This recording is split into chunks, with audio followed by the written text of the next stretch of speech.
Hello. This greeting comes from the editorial couch.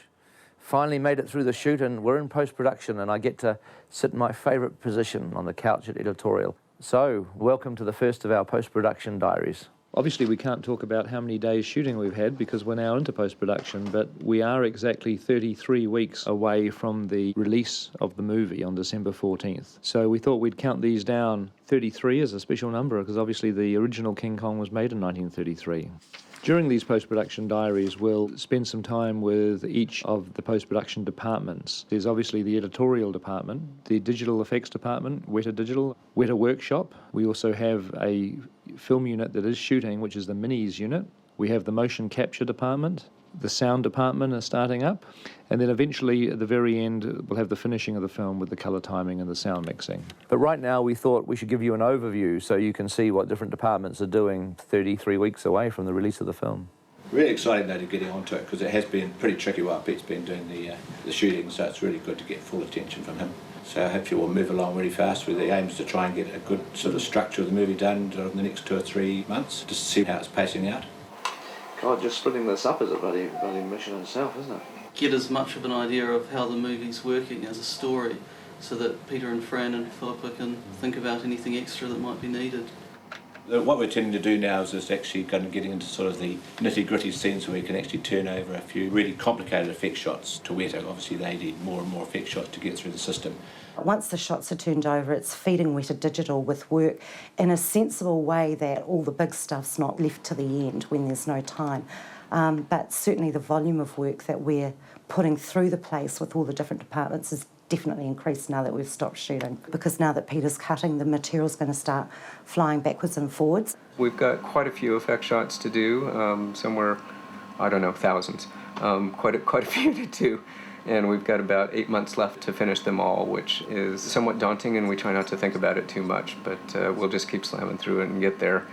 On Lord of the Rings, we were completing a miniature maybe every 2.5 to 3 months at the height of production. We've now honed that down to a week and a half per miniature. We've got probably 80 people building miniatures in the workshop at the moment, so it's certainly keeping us busy. We've been building miniatures for 4 stages that Alex Funke's department have been looking after. We estimate between now and the middle of October we have about between 1,400 and 2,000 shots. So it just means people have to work faster and harder and find better ways to get things done, which we're doing. We've started up another unit, a second miniature unit, just basically because there's simply more shots than we can do in one. So basically we split the work down the middle. We'll take half and they'll take half. We lifted off long before production began, and we'll probably still be shooting when they pull the plug at the very end. We'll probably be motion capturing up, I'd say, maybe going through to August, September maybe, depending on last-ditch shots, maybe October. Motion capturing Kong's way harder than Gollum. It's 10 times harder. For Kong, we're doing a full facial capture as well as full body capture. It's very tricky to capture body and facial at the same time. It's amazing what they can do in films nowadays. It's all that CG that they do. The sound department, they'll be working on the dialogue for the film and all of the sound effects.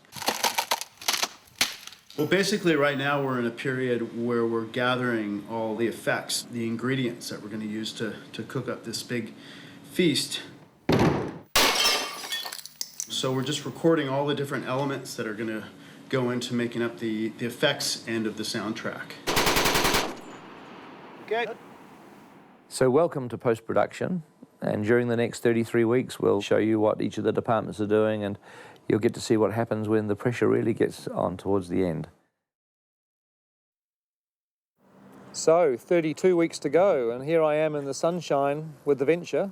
This is the full-size Venture, which I didn't actually ever film on this Venture due to reasons associated with seasickness, but there were many different Ventures in the movie. I got to shoot on the full-size set that we had in the parking lot.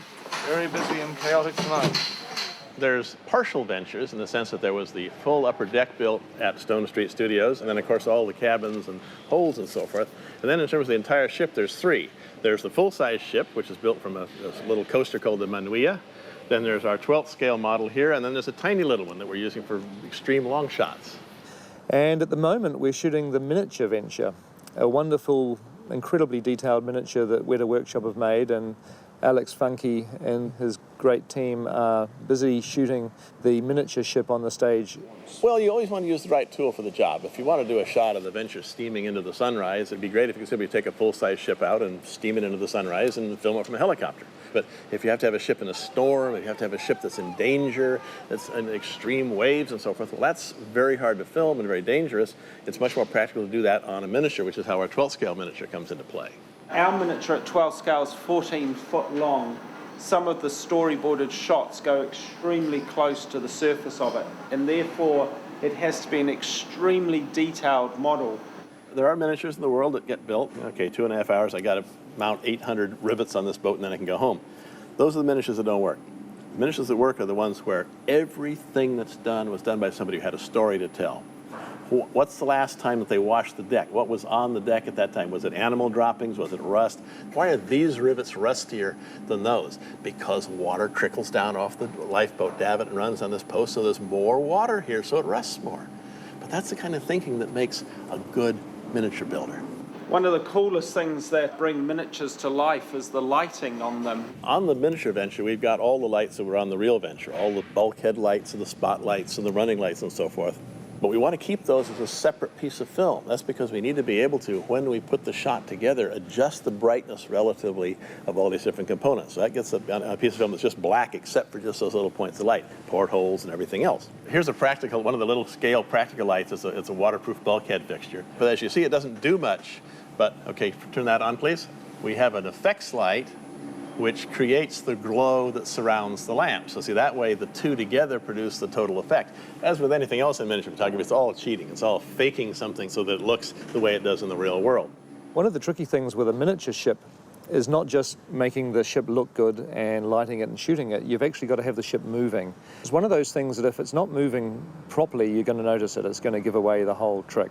In the course of working out the ship's movement, a great deal of study was done by the digital guys and by our guys as well, looking at lots and lots of documentary footage of ships in different kinds of seas to look at things like how many degrees per second does a ship in a moderate sea roll. So by using a very simple counterweight process, we can find the waterline of the model and mount the axis point through the waterline. And then as you can see here, just with the slightest of touches, I can actually get the ship rocking. The three motions that a ship has are pitch, which is to say rising and falling the bow and the stern, yaw, which is turning, and roll, which is motion from side to side. So we need to have all three of those motions in this ship. The only thing we can't do is vertical raise and lower, and they'll achieve that by using the camera. So hopefully next time you see it, it will be bobbing around in the ocean just off Skull Island. And if these people have done their jobs right, there hopefully won't be any way you can tell it apart from the real ship. So it's certainly a very, very enjoyable opportunity that Kong has offered us building this ship.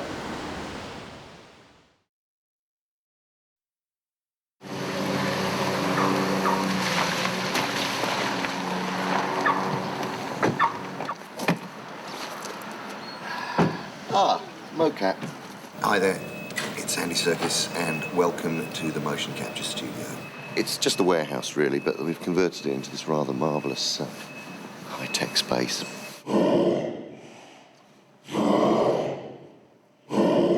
When I think of the fact that principal photography has come to an end, it doesn't seem like that in any sense, way, shape or form, because we're actually shooting principal photography on Kong now. Each morning when Andy comes in, we put him into his famous blue lycra suit, which I'll have you know isn't a special sensor suit. He doesn't wear special sensors, it isn't wired up, it's just a plain lycra suit. And we put these markers on it, and the markers are little plastic balls with scotch tape wrapped around them, bright reflective scotch tape. We could just turn it off now. All they're designed for is to reflect the light back towards the camera. And we've got 52 cameras that track the body and another 20 that are specially designed to track the face. Now each one of our motion capture cameras has a bright ring light around it that will shine bright light out. So as soon as they hit one of the reflective markers, it fires straight back at the camera. So it gets a single bright dot for each one of the markers that it tracks around. I'm lit up like a Christmas tree, and that's fed into the computer, and that data is recorded. So if there's a movement, you'll see all those cameras pick up that movement. So Andy's suit has about 60 markers on it. So between all the different cameras, you can actually track the dot in 3D. So once we capture the marker cloud, which represents where Andy is, we map that onto a human body that moves around our screen. And from there, we have a char map that maps a character onto whatever target we want, in this case Kong. And Kong, of course, has got very different proportions to Andy. The biggest challenges we're going to have is going to be retargeting Andy's motion onto Kong, because they are built so different. All these dots are assigned to specific markers on the Kong CG puppet. That's me. Because I really am as ripped as that little guy.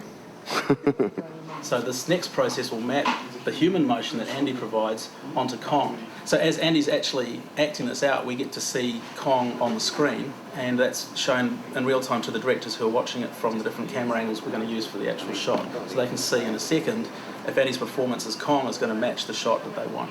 That's the beauty of having real-time playback, is that you can actually learn about the character and the way you're puppeteering that character. As it, you know, you can come back and look at it immediately, and then your emotional memory kind of goes, right, okay, that works or that doesn't work, and you make the adjustments. There's some kind of cool moves that are interesting in there, where you're trying to do some of this stuff is looking kind of neat. What we're discovering here is a lot of the writing of the character, a lot of the understanding of the character. It's a very physical space. It's a very experimental space. Philippa and Fran are in here rewriting scenes on the hoof all the time. We are here judging what is going to be dramatically appropriate. It's quite a tough challenge. Working with Andy is really fantastic. I worked with him on the last 2 Lord of the Rings films as well, and he just brings a certain levity, shall we say, to the studio.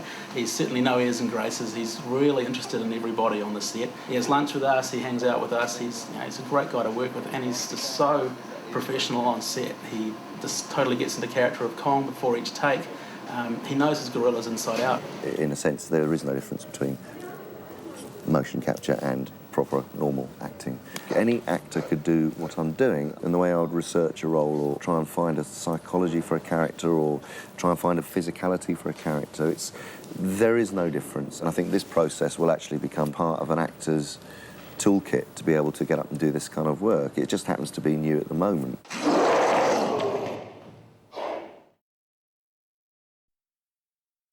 So we're in the cutting room, cutting furiously, 30 weeks to go. And while we're in here editing, we have a team of sound recorders who are basically compiling the type of sound effects that we're going to need for the movie. They don't really have the final cut pictures to work to yet, but they certainly know the type of noises and effects that they're going to need for the finished film.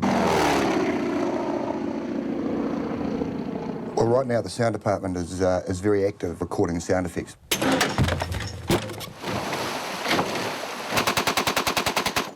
This recording stage that we're in now, this sort of gathering stage, is really fun because there's like this aspect of adventure to it where we're able to get out of the studio into the field.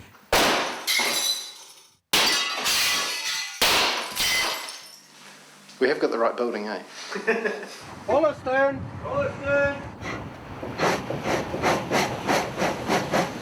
The steamship recording was really fun. It's crewed by these guys who are all steam enthusiasts, and they were just great. We're going after all the mechanical engine sounds for the Venture, and a lot of the Venture actual footage has been done with miniatures, so bringing the realistic sound to life is crucial to making it feel real and believable. We over-recorded this boat. Better to over-record than under-record, we say. We've had longboat recordings for the Venture crew with everyone rowing. So we're out in the bay and we're just sort of rowing away, and then we're sort of rocking it, and then we're getting it buffeting against the rocks. And then, meanwhile, the art department guys in the bank are looking at this because we're like scraping up all the hull of this thing, and we're taking out chunks from the front of it. Yeah, I wouldn't include any of that bashing of the boat and stuff. The system will bash us. They're a really good art department. They can fix anything. You got to suffer for your art, you know. We're in Wainuiomata. The sound team is here trying to capture the log falls for some of the Kong action through the forest, and we've been dropping these big logs back here. So we're about to drop it in the mud to try and get some big ape or dinosaur body falls in mud. So often when we go out and record, we don't always know exactly how things are going to turn out.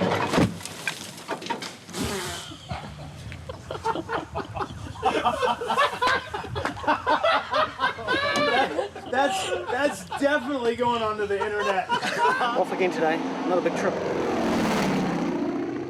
We recorded planes over in the Wairarapa, and that was with a 1939 Harvard. The right sounding plane, but not necessarily the right looking plane.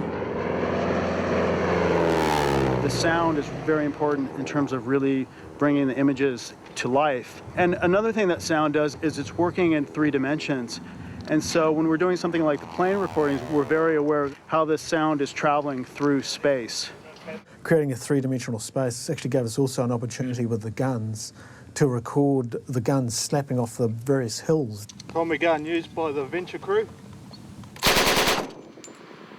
We can actually feed that into processes which can then recreate how the sound was bouncing around the hills with the sounds kind of flying around you, kind of in a theatre. Those are sounds which don't necessarily exist in libraries, and even if they did, we probably wouldn't want to use them straight out of libraries because We would prefer we give the audience a whole brand new track wherever possible, and that's always better. The sound effects library at the moment is about a half a terabyte. There's around 50,000 sound effects, so there's probably about 100,000 individual files. And we've got hours and hours of recorded material that I still haven't had a chance to get into the library because we keep going out and recording more. So it's been full on. It's been a very full on week with more to come.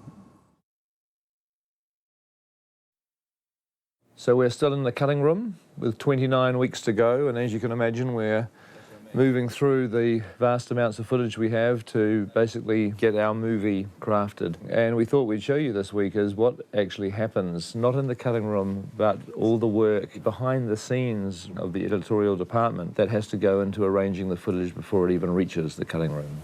I suppose the best way to describe what the editorial team does in terms of the cutting room is that we're the support structure for the creative team, I suppose. When you're cutting a film, you know, Peter is in there pretty buried each day, going through the material, finding the story and finding the flow of the movie. They're looking to have everything at their fingertips that they've shot, prepared, expect to have ready when they need it to be able to put a scene together. The assistant editors sort all the footage that is shot on one camera roll. They'll break that up into scene, break it up into camera, write descriptions about it, about whether it's a wide shot or a close-up, who's in the shot, put all this information into the computer system, and they will send it to us so that we can have it there at our fingertips and find any shot we need. And out there, yeah. If our flow doesn't get back into them to let the whole thing turn around and the scenes and therefore the film develop, then the whole thing kind of stalls. So we're the engine room to the bridge. At this stage of production, it's late May. We're a few weeks past the end of main unit shooting. We are still shooting. There are 2 miniatures units shooting film, and there's the mocap stage, motion capture, which is shooting videotape still. Oh, they're busy dealing with all the mocap stuff. That we're sending the stuff down to be mocap down with Andy, and obviously there's huge amounts of footage coming in for minis. There's what is about three teams going now on the minis. Everything has to go into the cutting room through us so that basically so we know where everything is. And that might be main unit, second unit, miniatures, visual effects shots that arrive, previous animation. There's been hours of footage to go through. And we're just kind of getting it down to sort of like a smaller amount, so we have a more manageable amount of footage. So far we have about 1.9 terabytes of media on the computers, which equates to nearly 2 million feet of film, or 370 hours of total footage shot. Probably 50 to 60% of that had to have sound synchronised to it. The sound comes in as a lot of separate files, has to be synchronised with picture. Those picture and sound files then get turned into single clips so they don't get lost from each other. All of the shot information gets added to that, so it's got all the information attached to it that it needs. What I'm doing at the moment is just data entry, really. All the details for every shot, like the slate information, what lenses they used, at what speed, descriptions. And then that's put through into the cutting room in a way that they can find it, so they're able to lay their hands on everything, cut the scene, and then turn the scene straight back around out the door. And when it comes back out the door, then we're responsible for making sure it goes in the right form to every other department who needs it, to the visual effects department, and therefore onto Weta for them to look at what they need to build for the scene. Your visual effects keep coming through, updating those all the way through as we're within the cut, so keeping them updated. The visual effects section of editorial are responsible for turning everything over to Weta to do digital effects and also returning it back into the cut. One of the biggest challenges working on a film like Kong is keeping Weta fed because of the nature of this film, which is very, very visual effects heavy. And there's a whole lot of guys over at Weta waiting for shots to get on with, so just making sure that everyone is fed with things to do while appreciating the fact that cutting the film of this size and this grandeur will take time. The other department that we supply, of course, is sound, so that they can begin to have a look and just see what they're in for, or as the scene gets tighter or turns into an actual reel of the film, they can begin to actually do final track laying ready for the mix. Funnily enough, with all the technology that's around us and all the computers and all of the terabytes and all of the visual effects, I think that for me the most exciting part of my job is actually going and seeing anything on the big screen, getting to sit there in the cinema watching all of the shots. That's when you go, oh yeah, okay, that's what it's about. So, 28 weeks to go, and we're here cutting like crazy. We thought this week it would be good to catch up on some of your questions. So, Theo, you asked, why did you decide to set your remake in the 1930s and not in modern times? There's two answers to that question. The one main answer is because I wanted to do the sequence with Kong fighting the biplanes on top of the Empire State Building. That is such an iconic movie moment. You know, I couldn't imagine anything being called King Kong and not including that sequence. I think the other reason is it's the last age of exploration, if you like. It's the final time period in which there could be those slight blank spots on the atlas. Greg has asked one of these clever questions which has different parts to it. He says, when directing a scene, what do you look for? How do you know when you've got what you want? And how many takes do you usually like to do? Well, there is no real secret to what you're doing. What happens is that everything comes off the script. And really, in a script, a scene is there for a particular reason. It's all in the eyes of Kong. And so the critical thing is to identify the reason that this scene exists. Have you ever heard of Kong? Anyone going, no, we're going there. And so suddenly you're on the adventure. You then base the design of the sequence, the blocking of the actors, the camera angles, the way that you shoot it, on the best way to get that piece of information across. And then come up, and Preston will be here. We'll use Preston. And generally, I do as many takes as I need to think that I've got what I need. No, didn't get it then. There, one more. 22 Alpha, take 20. Mark. It's sometimes great to have choices too, and working with actors, it's often good to shoot multiple takes if you're not getting exactly the same thing every time, but you're getting a whole variety of different ways in which the scene's played, and then that gives you a lot of choices in the cutting room, which at the moment, you know, those choices I really appreciate. Sorry, we'll cut that. That was a bit of a dog's breakfast. The next question is by Rue Boyle, who says, how do you balance the special effects with the character elements in the movie? It's not a science. I mean, you don't sit thinking character, special effects, what percentage of each am I going to have? And largely the special effects are just simply an element in the storytelling. I mean, people have to wear costumes so that they look like the characters. The sets have to be built so that they represent what you want to have in the movie. Obviously, a movie like King Kong, you end up with many more special effects than you would if you were telling a modern-day drama story, simply because, you know, the nature of the story demands things on screen that you can't achieve any other way. The last question is submitted by David, and it's, why are you willing to share so much with the fans? Why are you doing things like these production diaries? Well, I can't tell you that. That's a complete secret. I'm going to find out who is doing it. I want to find out who's in charge of the Kong is King website and where they're getting their information. The production diaries have been something that have kind of organically evolved. If you look back at the very first production diary we ever did, the guys poked the video camera in my face and said, Peter, could we do a quick blurb for the Kong fan site? Sure, yeah. And I turned around and said a very brief kind of cursory, you know, hi. No more days till we start shooting. None. It was only after that first night of shooting and that very first production diary that I began to realise what the potential was, that it could be kind of fun. It's a way of showing everybody what it takes to make a film in real time, so you can get a sense of the time scale involved, of how long we shot for, how long we're going to be editing for. It's just a kind of, we just thought it'd be fun thing to do the making of while we're making the movie. So hopefully that's answered a few of your questions, and we'll do some more in oncoming weeks, but we're just still cutting. There's not a lot of exciting stuff to see in the cutting room at the moment other than me lying on my couch and slowly assembling the movie. Adrien packs up. He's got to get out of here. He's going to get him. Yeah, he's coming after him. That worked good. Is that working for you? Yeah, that works really good. Peter will like it. Yeah. So at the moment it's the hard slog of cutting, and it'll continue, and you'll be watching it in future weeks. So we'll see you soon.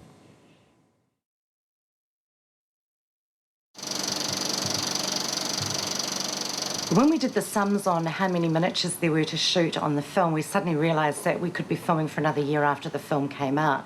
So we quickly decided that we needed another miniature unit to help support Alex's team, and that new team is what we call BVH's unit, which is Brian Van Hul's unit. During the course of the live action shoot, I was the visual effects supervisor on set, and then during post-production, whatever they need done, I usually end up having to do it, whether it's visual effects elements. Okay, we'll do that again, Dave. Or, like right now, they wanted to start a second miniature unit. They put me in charge of that unit so that I can work with Alex Funky and we can try to get through all of the material in the short amount of time we have. It's Friday. Friday's easy day. The producers talked about the number of shots that needed to be achieved to finish the show, and we were talking about 800 shots that we actually had to shoot, and whether or not we will achieve it, I don't know, but we will have a damn good go at it. It's a very fast unit. They shoot miniatures like crazy. Up to 20,000 feet of film in one day on one camera is quite a feat on miniatures, and they did it. V-track back into where we had that original position. Rolling, and Mocon is moving. The different passes that we'll shoot on our miniatures are a standard move length, which matches the previs cut that Peter's given to us. One that's 20% longer, so that once the final animation is finished, if he wants to lengthen the shot, he actually has those frames. We also do those versions with high wind and with low wind, and in some cases with clean atmos and with smoked up stages. You know, Mike, when you think about it, none of this would be possible without the support of cocktail napkin technology. There's all our scaling, there's our count sheet. We have a number of different studios that we're doing things in, so we have a lot of irons going and a lot of fires. We've got 2 motion control operators, and I'm sometimes doing 2 shots at once and jumping from one studio to the other. Plus they're shooting other components like smoke and fire elements and things randomly all over the place. So there's a lot of different stuff happening simultaneously. Brian is a jack of all trades in that he can do anything, but he's one of the few that I know is a master of them all. He's very much like Peter in lots of ways in that he has endless bounds of energy and he wears many a hat on this project. Oh, I have to because I'm losing my hair. Took fired. You're only really as good as the people who work for you. And we've been really lucky to get a really good collection of people from the live action unit and from the other miniatures unit and also from overseas over to help us create the second miniatures unit. Except for Mike Kelly, he's kind of crap, you know, but we stick with it anyway. Hi. Hey. Gus Hunter and Jeremy Bennett have been really essential in leading us on the actual look of things. We end up with sometimes just a sequence with previs, just black and white images and very nondescript skies and, you know, not a lot of dressing in terms of what the environment should look like. So Gus and Jeremy have been great in coming down, actually doing digi-stills of the miniatures and actually incorporating that into their concept paintings. These lines that are going across, not just having lines going across, but you see that sort of stuff in Gus's artwork. The one thing that always distinguishes the images is how it's used in a film.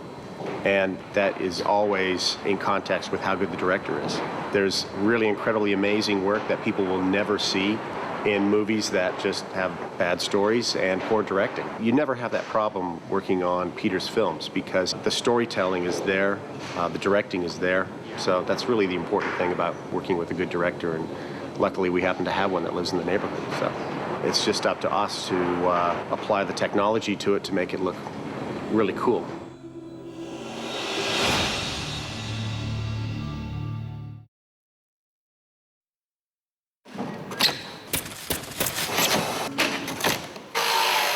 So we're about 3 months from the end of miniatures construction. We're working on the approach to Skull Island.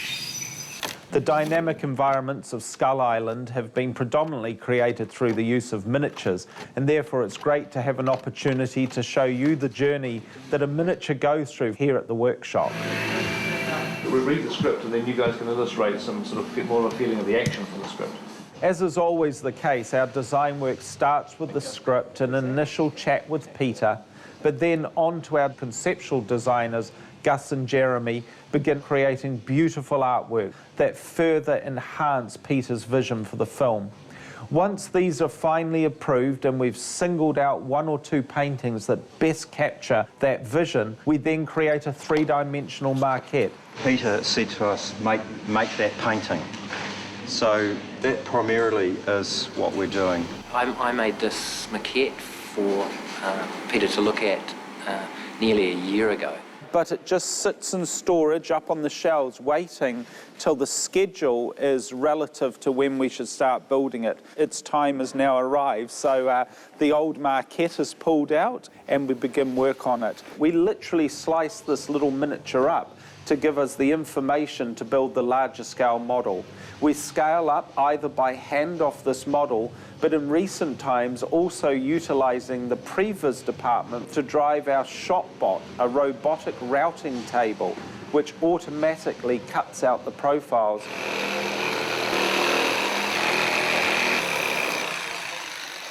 Once we've got the outline, which is just really bones, we get a skeleton, and we've got to add all the skin and the detail, like this architectural detail, that we've got to just look at the maquette and take measurements and try and recreate in between each profile. This is the area we're working on right now. It's the floor panels. We're translating that onto the actual model. And after this, we're going to start building the facade of the buildings, which is this area on the maquette right here. It's not going to be as detailed as this, so it's going to be more like cave dwellings.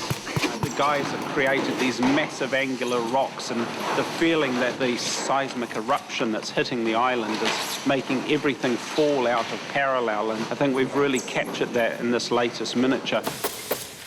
We clad rock that we've moulded from real rock around the coastline of Wellington and throughout New Zealand. We have different names for the different sorts of rock. Probably the easiest one to identify is James Brown here, so named for all the grooves that it has in it. Charlie Parker, better known as Bird, and we call it Bird just because it's so goddamn interesting. Louis Armstrong is smooth with gravelly undertones. Charles Mingus, Thelonious Monk. This is one of the early Rolling Stones. We skewer it on using meat skewers or shish kebab sticks, and then using urethane foam, we actually foam those rock surfaces on, go back in with a knife, cut pieces out, tilt them, change them, squash them, stretch them, to try and make a more dynamic environment. Then we try and get Peter in to have a look at it. It's a good stage for him to make alterations if he wishes, because it's very simple still to move it around. Very thankfully, in the case of the miniatures for Kong, he's actually had very few changes. He's been very satisfied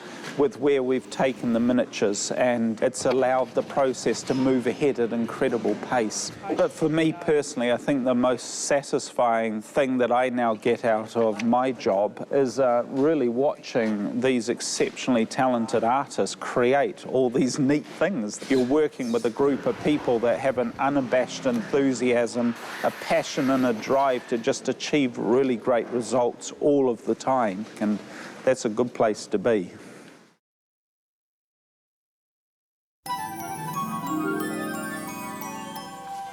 Hey, kia ora. Welcome to Weta Digital. What are you waiting for? Come on in and I'll give you a tour. There's weird things that happen here that can't be explained.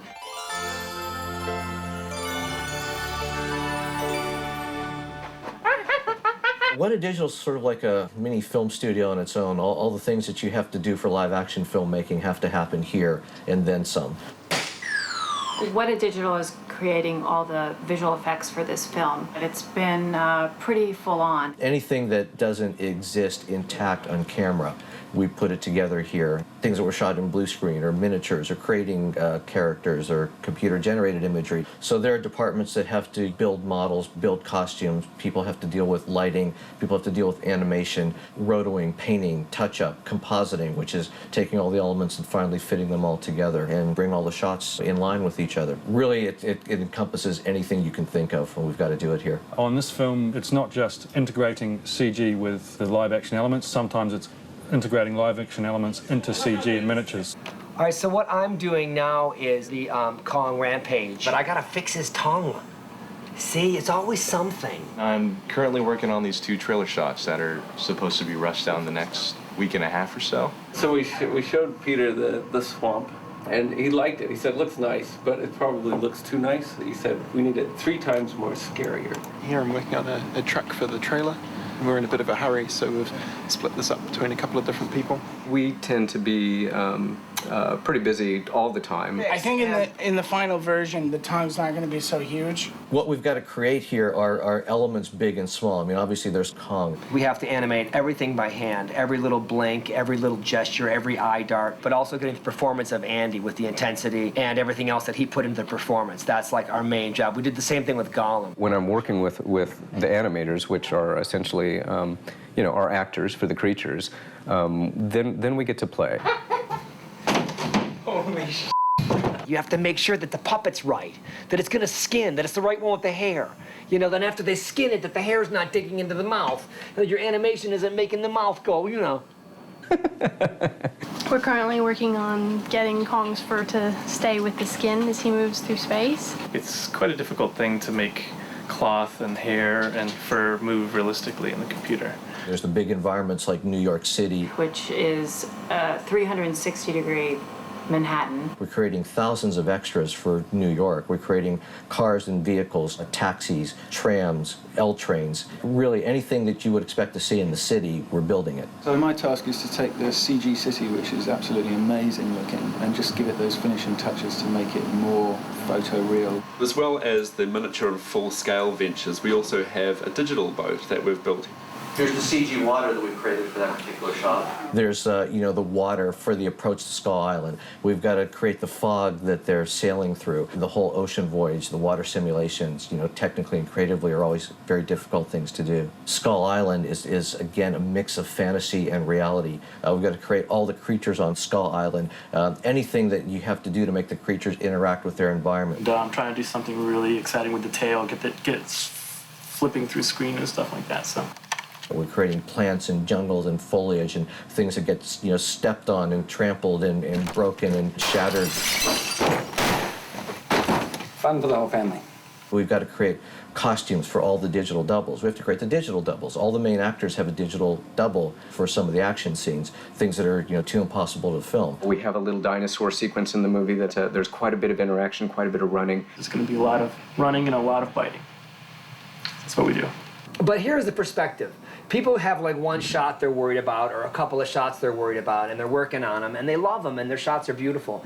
But they're like working on a couple of shots as opposed to like Pete working on the whole movie. So you think of like the mind load and we can handle it, you know, a couple of shots. Everything we do, no matter how much we have done before, is always a challenge. And so far, we're doing really well. Today, we've got 25 weeks to go before the film's on the screen. That probably gives us about 20 weeks to finish the movie. So that sounds like plenty of time. Maybe I'll take a few days off. Yeah.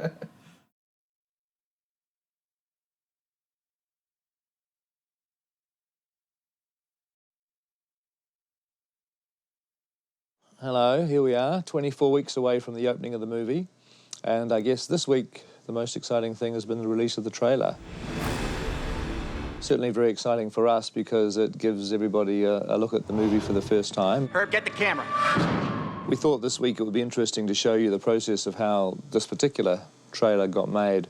We worked very closely with the company in Los Angeles called The Ant Farm, who did the Lord of the Rings trailer. Steve Harris from The Ant Farm flew down to New Zealand and worked with us down here. It's been really great. That's very rare. Usually the directors aren't this hands-on involved. We'll make it, so it's not a flash, it's a dissolve. It's only a dissolve from the ship to the map, and then it wouldn't have such an abrupt kind of whack at you. I'd use that in the trailer too, because we are going to need some sort of a wide shot of the area around that tunnel. We'll get that going because I think that trailer's looming about 4 weeks away now. We worked on about 130 odd shots.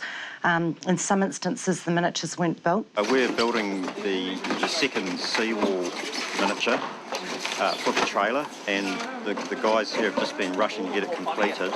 So right up until 2 weeks or a week even in some instances before delivery date, we were still shooting the miniature. So the production of the trailer basically becomes like a mini movie. All the departments that are working on the big film, the sound department, the editorial department, the visual effects department, everybody activates and moves into high gear in order to get the trailer done. The editing is still a little bit in flux. Pete's still working on it, but the structure is starting to come together, so we're starting to pull together some of the sounds that we're going to be using for it.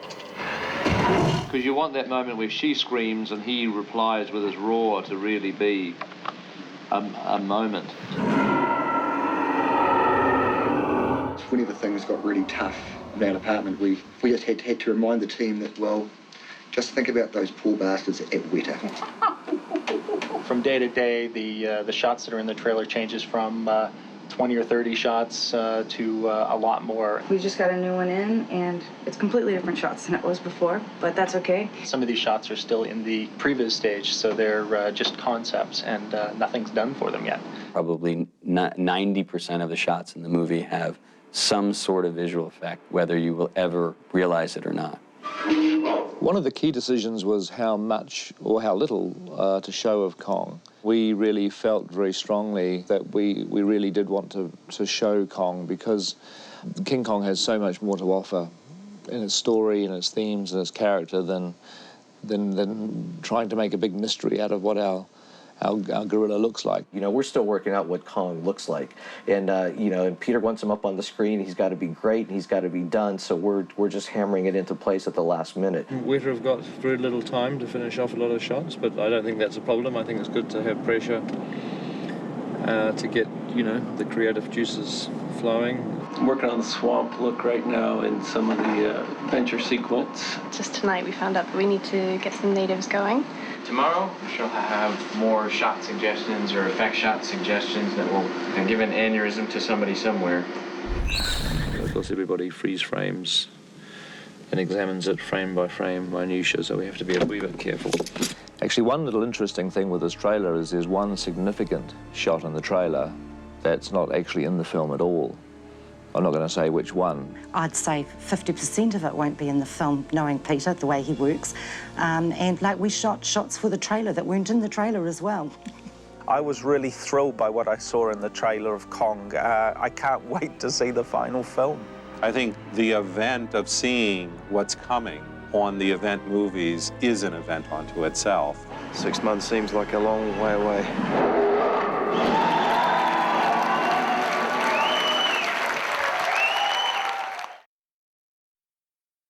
Okay, welcome to this week's production diary. We've got now 23 weeks left to go. So now that you've seen the gathering process and you've seen us run around, record all the sounds we need, I would like to invite you inside to Parke Road Post to see the next step, which is designing and editing the sounds. Okay, so just down there is the ADR recording stage. We didn't get much of a crowd tonight, Annie. And this is our main mixing theatre. Come on, take me to dinner. And this is our department. The sound design is really made up of many, many, many layers of sounds, and we start with the smallest sounds. Sound design is pulling sounds out of thin air. Building mass footwalla. We'll start with a couple of simple elements for the hit of him throwing, and then a metal element. We'll have a glass element. And then it's really a matter of adding other elements for the slide pass. Once you kind of put it all together, it kind of sounds like this. We have the ability to basically take each sound and move it around the room by putting it through this control system where we can tell it what speaker to go into. So this dot basically represents the sound. Right now, I've got it playing out the center speaker, but I can move it to the right surround, left surround, back to the front left. We're putting that right around the room, so we've got pretty much a really good quad going of creaks and moans and And when the tram gets bashed, the tram bell also dings every now and then, which is quite funny. I also use the boat and the car drops for the tram impacts onto the vehicles and stuff like that. It's been a fantastic day, one of the best recording days yet. And the tram is made of wood and steel, so it gives it a believability and that size of the impact. They're pretty tough people. When you hear this in the film, there'll be Kong effects all over it, and the crowds probably won't be anywhere near as exhausting to listen to as they are at the moment when they're totally raw, because they sound like this. You get the idea. When I finally see the scene and I see all those bits of pre-res have been swapped out with the real crowd, I'm familiar with it, and I can go that shot, that sound, and just whack it in, and it's going to be a bit of a sausage factory because that's the way it's looking like it's going to turn out. We've got a pretty monstrous amount of work to get through, which is kind of appropriate given there's lots of monsters in the film. The bulk of the recording has been done, but there's still lots of little bits and pieces, and you come up with an idea and you go, oh, I want to try that. So you just sort of run away and try a particular thing. As time goes on, there'll be obviously less of that, and everyone will just get sort of hairier and sort of smellier, and we'll just get really tired and grumpy. Apart from that, it'll be great fun. So this doesn't look like much at the moment, but this is our A stage, and we're 22 weeks out from the premiere of this film. We've just got a couple of little bits and pieces to get together for the Weta Digital guys, so come on in and we'll show you what's going on in the Elements unit. You'd be amazed at how much film we go through on things like dirt and rocks. It's crazy. We'll go with big rubber rocks to begin with. And action, Phil. So this is the fascinating world of the Elements unit, and we're about trees breaking and dust blowing and rocks rolling down hills. That will all be composited later. And action. If you have real elements that work, that always gives you that extra bit of connection you need between digital produced stuff and the live action elements.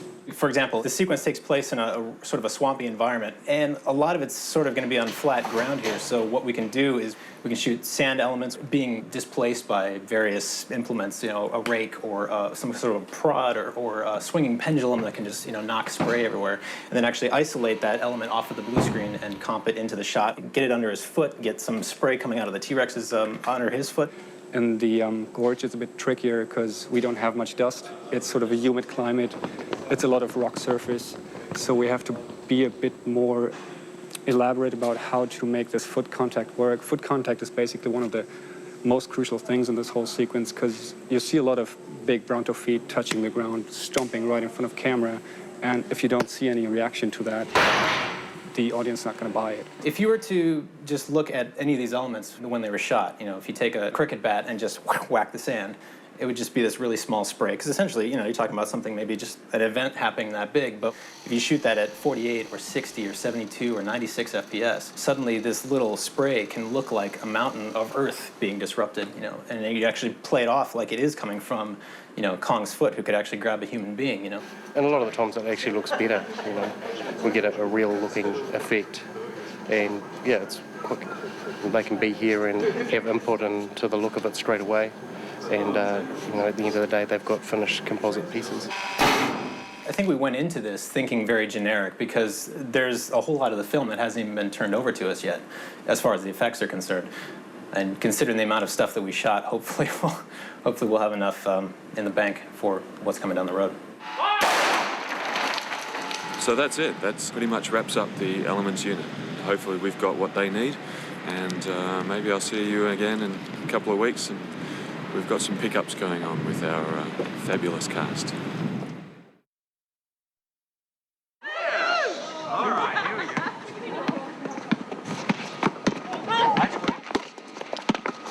All right, what is everyone doing to get ready for pickups? Well, we're having a meeting. About what we're going to do. A department bonding thing. It's therapy. It's good therapy. So here we are, we're 21 weeks to go, and this week's a busy week. We're preparing for pickup shooting. What are pickups? People walk around and we sort of do a community service, and there's a lot of rubbish around Miramar, so I'd like to help pick it up. Pickups. The director cut the film and then decides that he needs to add shots, change shots. During the cutting, you come up with ideas for new scenes, you come up with little pieces of information that you want to get across to the audience. You come up with actually sometimes just better ways to tell a story or to get some information across. And so we're doing that right at the moment. We've got 2.5 weeks. In fact, really 2 weeks. That's to pull a team together, find out what we're doing and find the spaces to work in, because once again we're fighting for spaces with lighting and... Hey, it's the same. It's fun. It's what we do. So this is the map of Stone Street, which is basically a map that hasn't changed that much, but we kind of issue it just to let everyone know where everything is going to be. It's one gateway and everyone comes in and out. See? Excuse coming us. in and out. The one gateway. End of tomorrow it'll all be sorted. What are we shooting, Mark? Don't tell them anything. Don't give away any secrets. Does anyone know? No, no one knows. That is a $100,000 question. We have some general parameters of what we're going to be shooting, when we're going to be shooting and where we're going to be shooting. We can fill in the rest later. We'll find out tomorrow at 11:30. She's right, she's clever, she's smart. Welcome back, everybody. Andy Serkis is here and able to work, so we'll do some new shots with Andy and Jimmy. It's interior Denham's cabin because we have no exterior. Do we? No, we don't. No. So here we are. We have 1 week to finish building our sets before we start shooting pickups, particularly in K stage here. We're putting in the ship's hold, the native village part of, and some generic jungle. All the sets are in storage and it's just a matter of pretty much piecing them together, even though it's not quite that easy, but this is just for our use for continuity, so we can put things back together as they were. We're just going through the testing phase at the moment. There's about 280 odd space lights rigged in there. Got 6 40-foot container loads of gear coming in from overseas. 14,000 metres of wheel and cable we've got. On top of the 170 shooting crew and makeup and wardrobe and stuff, we still have a huge, construction department, and art department, and greens department. Pickups are good. It's more fun than making the movie. Shane D will just go up and do a couple of checks first, like that good coordinator he is, before he throws up the disposable stunties.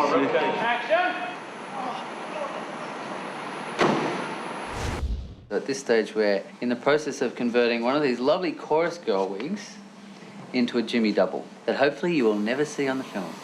We've got principal cast coming back into town, so every opportunity possible we're trying to get hold of them so we can get ADR needed for the show. It's gone well. We made excellent progress. We did 7 pages yesterday. You should, because there's no such thing as a slow death, see? Not at the end. It's just basically the same team getting back together again for a couple more weeks of shooting. Being able to go back on the set and hang out with the guys and do a little bit more shooting's fun. Something to look forward to, so that's what we'll be up to come Monday morning. We'll be doing the usual 7:30 crew calls, and there may be some overtime required. We're on you now, get your sleep, won't be long, we'll be over and done in 2 weeks. Then it's another party. Another party.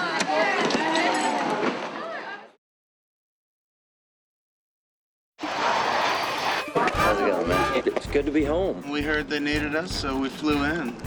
Take care of business.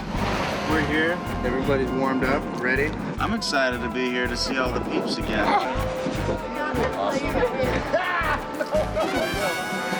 Like a big boy.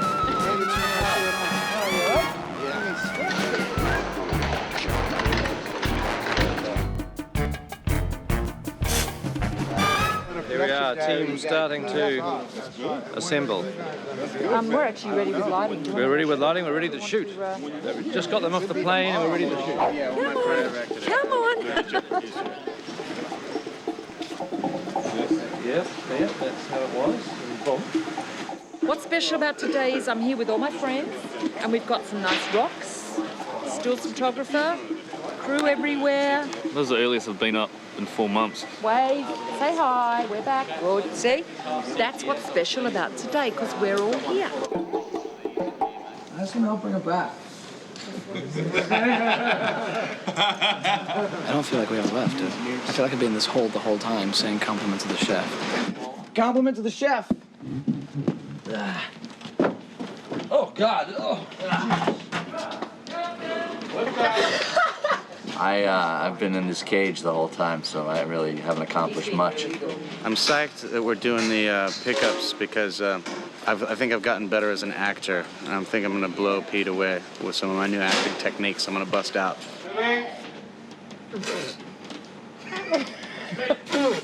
Hold up. Wait. I hope I look exactly like I did back then. I think it was like 3 years ago we first shot this in. So what we've done is we've gone through the scenes that we've shot already, and we're just going to stick in little pieces, and occasionally we're going to shoot a new scene. Okay, there's Gretel looking around. So this is what the well-dressed man in the jungle should be wearing. The gun, the knife, the rope, the hat, the slicker. It was constantly like this with Brophy over here while shooting. He was just consistently looking for attention. He's right. Next setup. Move. Everyone's running around getting ready. It's been a few months since we were last on the set shooting. We assume that Jamie is kind of, hanging on to something like this. Yeah. I love my job. Roll out of bed, roll onto a tree. Well, we should just do one more grab bag. That was pretty cool. Almost at the end of our first day of pickup shooting. Going well. Back in the jungles of Skull Island. And action. This time, it's a really interesting part of shooting because obviously, there's part of you that would love to shoot, weeks and weeks and weeks of pickups. I mean, why wouldn't you? Because there's always so many new ideas. But we're pretty pleased with this film. It's a fairly tight, linear piece of storytelling. And cut. Good. Cut. Thank you, everybody. Sorry we broke you on our first day. We'll get worse.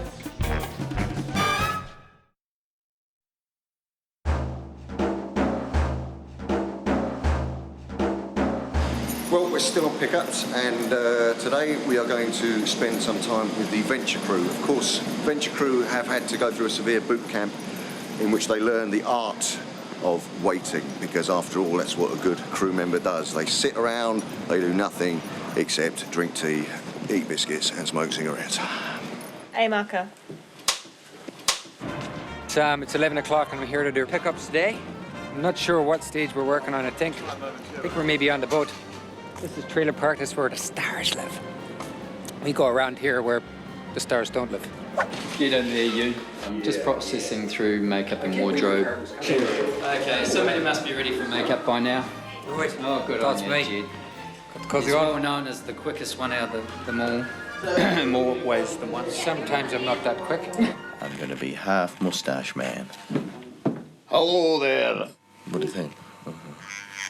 And we get into our costumes and our makeup, and then they tell us what scene we're doing, and we get on set and we put on our gear with its guns and ropes and whatever other stuff we've got.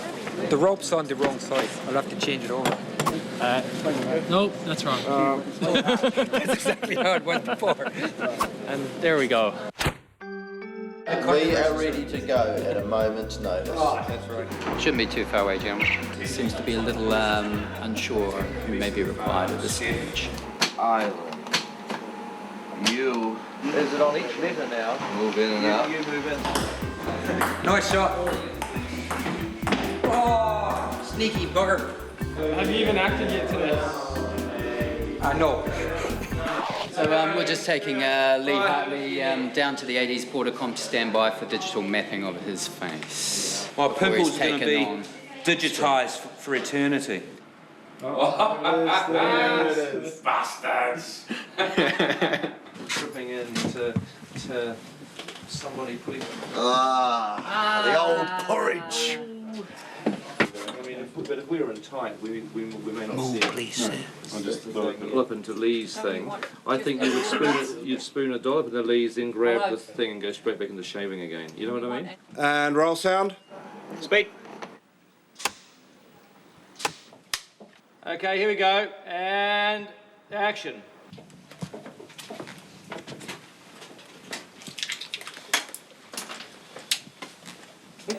Cut. All right. Call that. Closing one eye, smoking a fag, making the boat move, something else. I couldn't remember. making the boat move, shaving with my left hand, stirring with my right. It's all. This is my bête noire scene. So, it's 4:30. We've been here since 11:30. Shouldn't be too far away, guys. For the last 5 hours, we're sat around in costume having amazing conversations with each other about brilliant things. So I've got my Tenacious D album and I was going to get Jack to sign it. Is that right? And that's a wrap, folks. Thank you very much. And that's the word. We can wrap everybody else still in the cafe. Sorry, guys. Unfortunately, you are wrapped. Yay! Oh. Thank you very much. Oh, here he is. Apparently they're a little mad because you got to go on set twice today. Oh, actually, three only went for a times. facial. I've been there since 8 o'clock this morning. And I had a line. Get a line, did ya? It was a good line with it. We're been on set. Day's over. Get porridge smeared in my face along with shaving cream up my nostrils. It was good. It was good fun. Okay, yeah. I look like Andy in his suit. Right, see you tomorrow. Thanks very much. Bye. Thanks. So it's a day in the life of a glorified featured extra. We didn't get on set today. We sat around, played ping pong, ate food, had a good time, and now we're going home.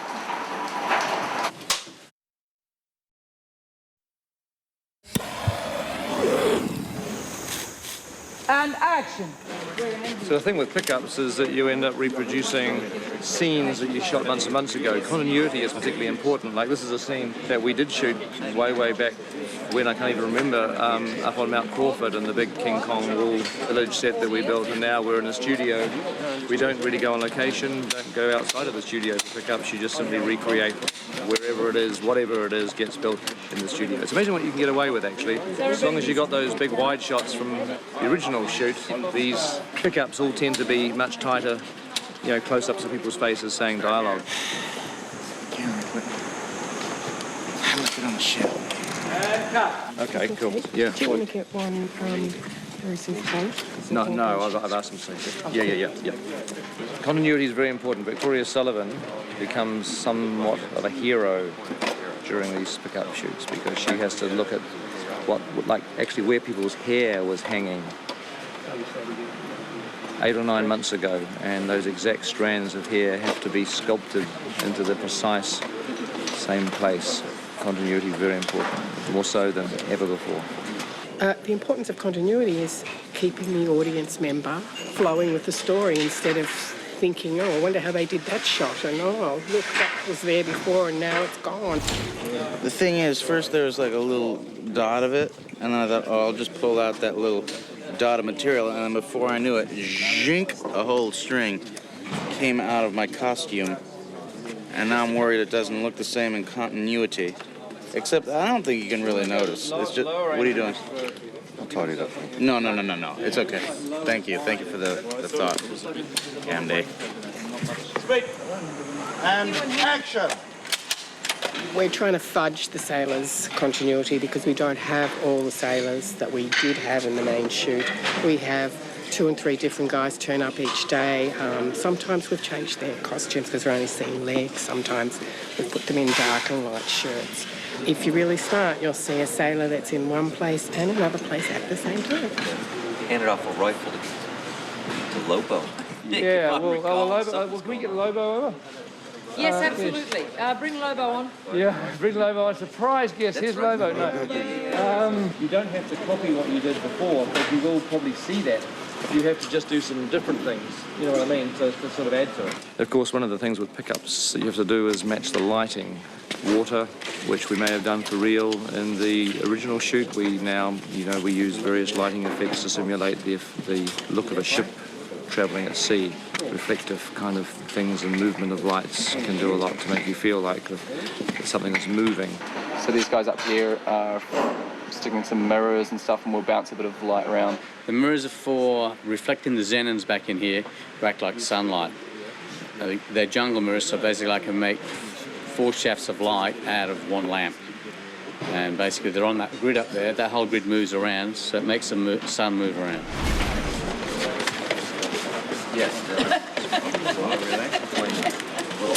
Wrong movie. It's the wrong film.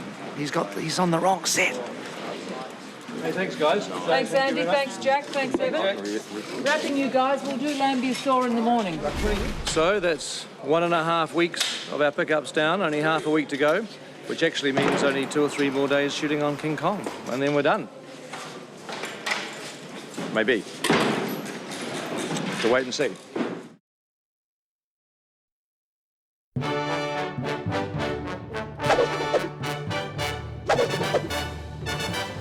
I can feel the weight, Kong's weight, lifting off my shoulders as we speak. Let's just pour a little, and as soon as you hear the pouring, stop pouring. Pour a little. I will pour a little. What about this one? I will pour a little. Tell me what you think about this, though. What do you think about this? Action. No, not for me. Can't afford to get smashed. Cut. This is the Edgar Wallace original Kong script. I see it with my own eyes. And I was not drunk. Did you get the first draft on eBay? Got it somewhere else, yeah. Not on eBay, but I Last day. Is it? There won't be no more pay tomorrow. more money? I will not have no more food in my house, so I'm eating tonight in a serious way. See you later. About number 17, Okay. light, sort of about that Okay, area. so but this is moving, right? This is moving, so Around. it'll just go It'll around. keep going, right. It'll Okay, just so it's go pretty around. much straight in front of me. Right? Yeah, it's going to be pretty forgiving, your eye line, I think, so long as you just look up into that direction wherever you are. I'm a Kong guy line. Action.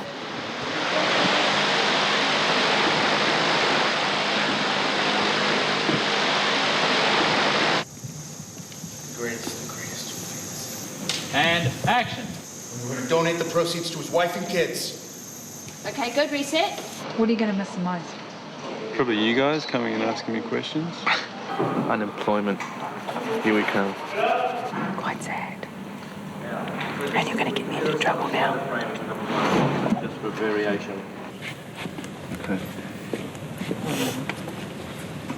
Set. Action, Naomi.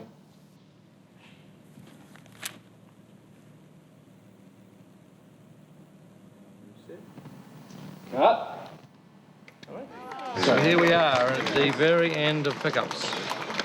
Last day, Adrien and Jack are about to finish very shortly within the next few minutes, and it's all coming to an end. Yes, it's the formal end of principal photography, and I, for one, am really pleased. I can't wait to go to the movies and see it. It's exciting that it's coming near the end. It'll be sad. I'm delighted because I'm going on holiday now. Looking forward to sleeping in tomorrow, though. This is it. This is where you kill us. It is. Last It is. chance to kill us. Yep. So you're at the top, Jack, and Adrien, you're down there, and this is basically going to be an insert and as the log falls down. All right, here we go. Let's bring up the lights. And action!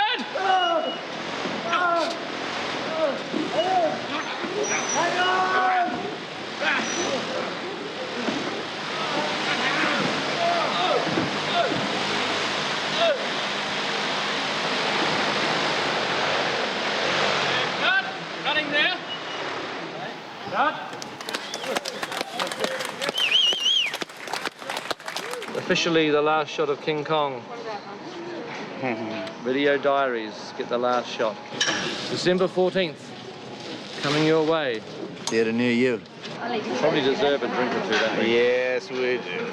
Here's to the motion picture business.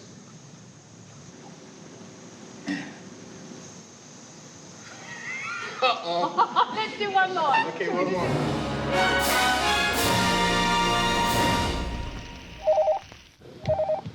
Wrap, whatever.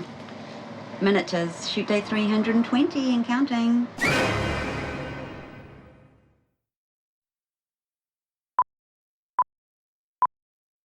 Hello, KongIsKing.net. We are sitting here in the lovely Park Road Post doing ADR with 18 weeks left to go until the movie opens. And Can we get some breath in the voice? Some please? breath? Just to try and get some breath in the We've voice. got 18 weeks to go! Nobody's panicking. It's all No good. one's panicking. It's all good. We're All here right. in the ADR room. Check it out. Shut up and get to work. ADR is either alternative dialogue recording or automatic dialogue replacement. What ADR actually ends up being, though, is the process of replacing all of the dialogue in the film, or breaths, or grunts, or screams, or kisses, or anything to do with the human mouth, any vocal quality. You should, because there's no such thing as a slow death, see? Look, ADR basically means you're going to be stuck in a dark room all day. It can drive you insane. On the set, they often have, you know, wind machine noise, or they might have, in fact, planes, you know, sort of, in fact, flying over. There's any number of things can actually destroy the actual sound, you know, on the day. So once they've actually cut the scene, we have to get the actors, in fact, back in and record again their sort of lines in the scene. At the end of the day, we're probably going to be, in fact, recording about 90+% of the dialogue. The challenge here is to make the ADR look really natural, look in sync with their mouths, so that people aren't questioning it and going, you know, that doesn't quite look right, and making it sound natural as well. In ADR, you get these scripts, but it's not only every line, it's every little thing that you do. So one cue will be breaths. We spend a lot of time shaping breath so that they have a presence, so that it doesn't sound just like ADR. Breaths arriving with camera. Feverish nightmare breaths. Breaths while lost in thought. Concerned breaths. Breaths looking around for source of gunfire. Distracted breaths. An inhale, which is nice, to balance it. ADR, Acoustic Development Research. Mostly it's because it doesn't sound good, but sometimes it's because the acting was... Peter and Fran have always, and this is what one of the things that they taught me, is that you get another shot at the story in post. And one of the places is it's not just in the edit, it's also in the ADR. Because voice is actually what carries performance. Actually, it's kind of cool from an actor's perspective because it gives you a second chance to act, essentially. In a lot of ways, it's harder than the original performance because you gotta match the lips perfectly. You gotta match the intensity. You're going to be really up when you see it. So up is good. Anne, come on in. Let me introduce you to the crew. Don't erase that one. Okay. I think it might be a golden nugget on closer inspection. Okay. The actor has to come in here kind of cold. Lost in what? Watch himself act in the scene and actually get himself back into that mode so that he can both, in fact, you know, give us the actual performance on the day or something better. Lighten the ship! Anything that's not bolted down goes overboard! I lost my my breath. Yeah, that's why we're going one. The other reason to do ADR is because you've reshaped the storytelling, so you're picking up lines that have never existed before. You can totally write new dialogue and throw it into the scene. For real. Yes, yes, yes, yes, yes. It'd be funny if we did a Peter. Yeah, yeah, yeah.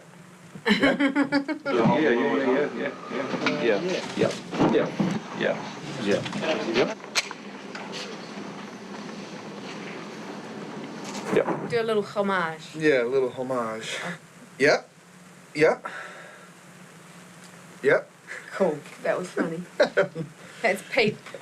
What's the hardest part about ADR? Getting Jack Black to keep his pants on. Yeah. It's pretty hard. I feel like I could hear my pants a little bit wrestling. I can hear the... Let me take care of that. Yeah. Let's do it again.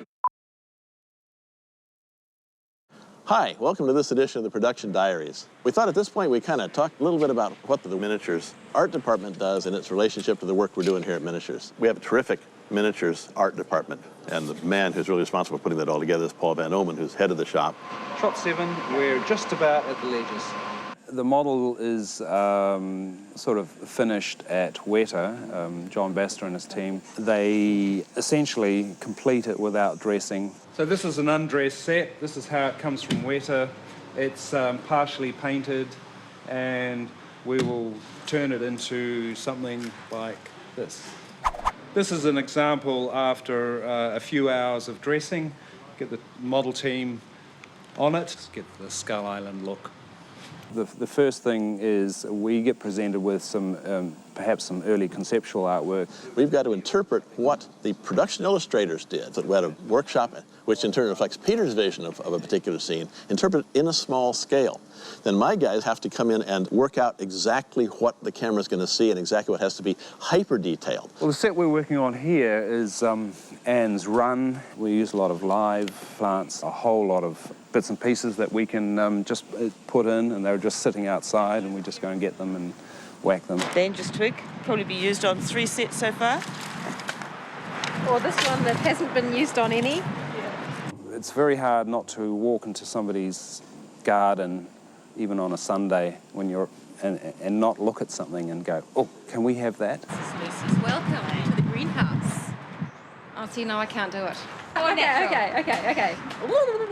Well, this fern on a live action set is represented by this one on a 10th scale set. It works. It's amazing how well it works. And that's the whole secret, is how do you scale a tree down so that you make a tree that's 1/12 of full size but still has moving leaves and moving branches? How do you do that? How do you scale dirt? How do you scale moss? How do you scale pebbles? That's where the artistry of the model technicians comes in.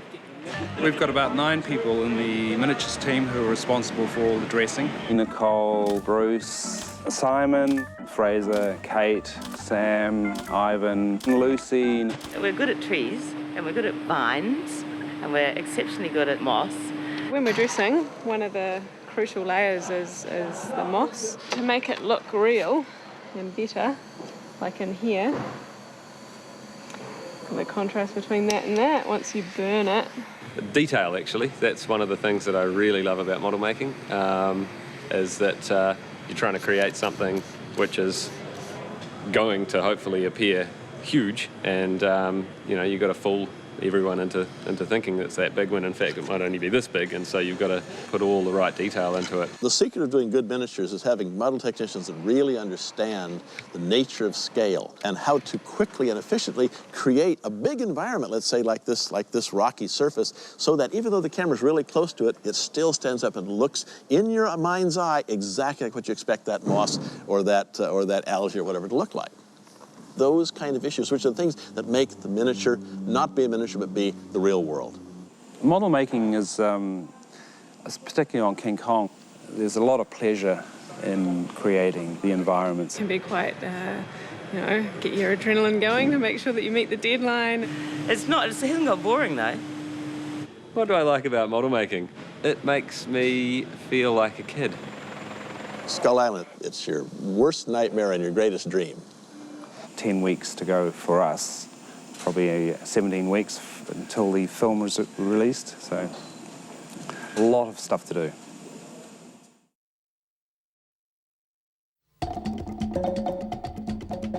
Oh, hello. 16 weeks to go, and it's very busy. It doesn't look very busy at the moment, because I'm sitting here talking to the video diary. But the real work is obviously happening very much in the digital department at the moment, and one of the most busy areas of the digital world is the rotoscope and paint department. So we thought we would devote our production diary this week to genuine unsung heroes. These are the people that make the shots look as good as they look. They take them and they do what they need to do to have them ready for Kong or creatures or backgrounds to be inserted in. Behind me, I'd like a big killer whale that jumps over the ship, and I don't even notice it.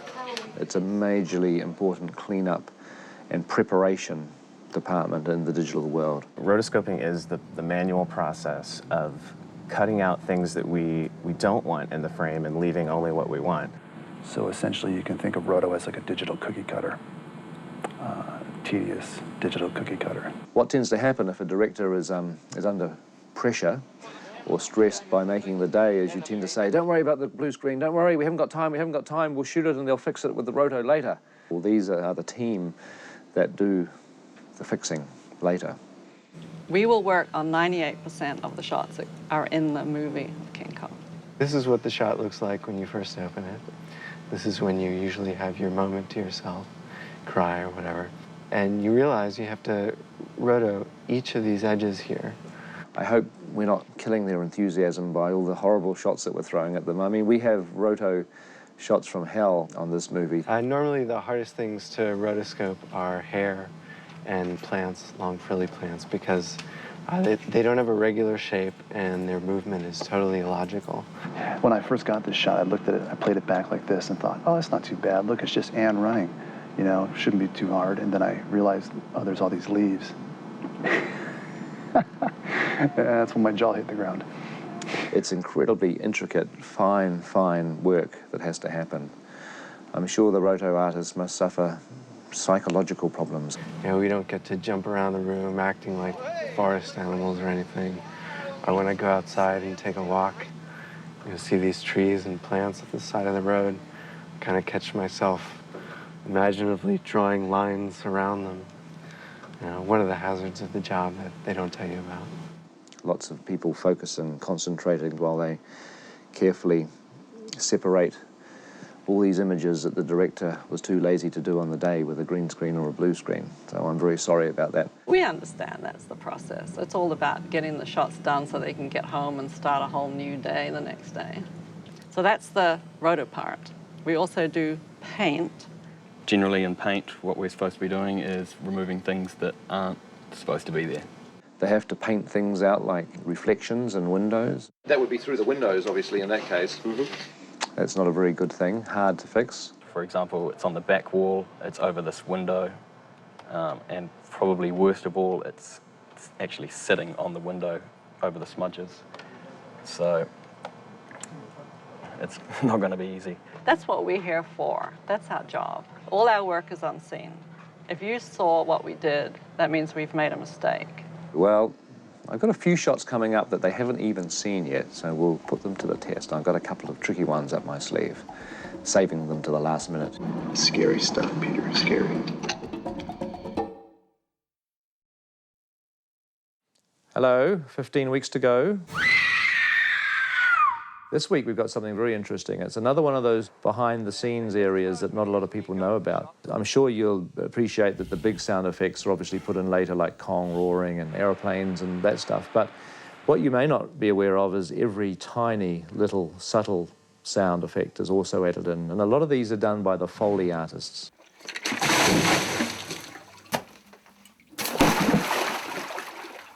Foley is actually named after a fella by the name of Jack Foley, who started the whole process of putting sound effects in sync with pictures. Foley, yes, is basically replacing every human movement that happens in a film.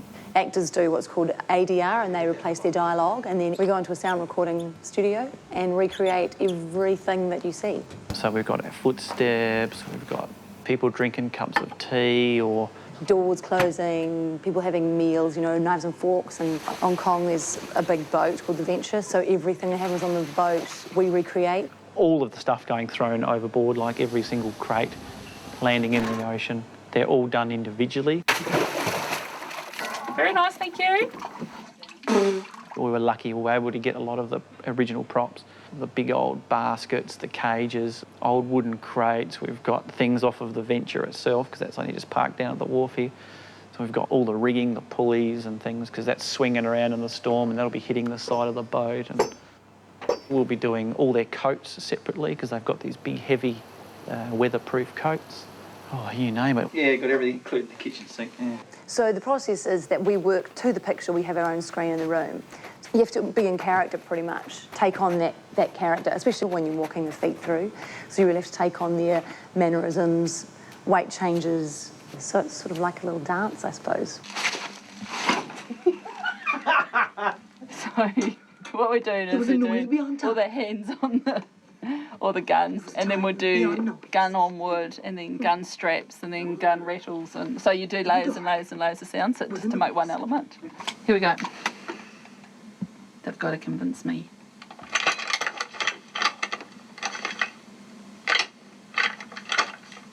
Cool, that's good.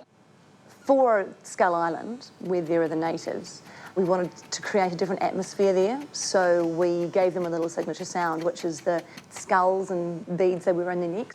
Is it me? And then there's also the thousands of feet when they're all trying to sacrifice someone on the island. All I can say is ouch. We also wanted to make the island have an own atmosphere, so it sounds different than anywhere else. So we gave like creaking bamboo sticks and and just, you know, certain things that would give it more of an atmosphere. And also take it from the dry, we've just arrived, oh, it's nice and sunny, wow, this is a deserted island, to the wet, more intimidating, more sort of violent element of the scene. This is the remains of all the previous Foley artists that used to work in this room. It's great fun. It's challenging, it's rewarding, it's hilarious. You're just locked away in your own little thing and do what you want, and at the end of the day you come out with a really good sound. It's a good thing. That's what I like about it. When you play it all back and it works.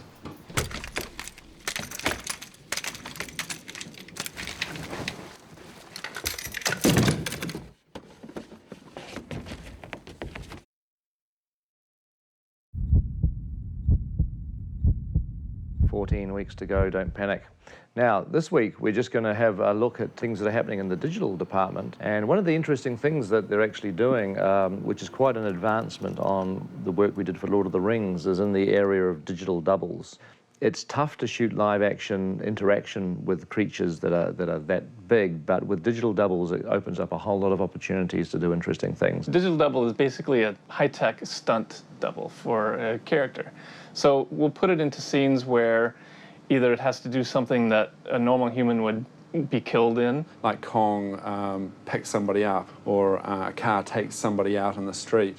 It also allows us to put actors into sets and environments that we never were able to build because they'd be too big. And it's much easier to use digital people rather than to have to shoot actors in front of blue screens and somehow fit them in, because that process has limitations. And yet with digital doubles, you're really unlimited in what you want to do.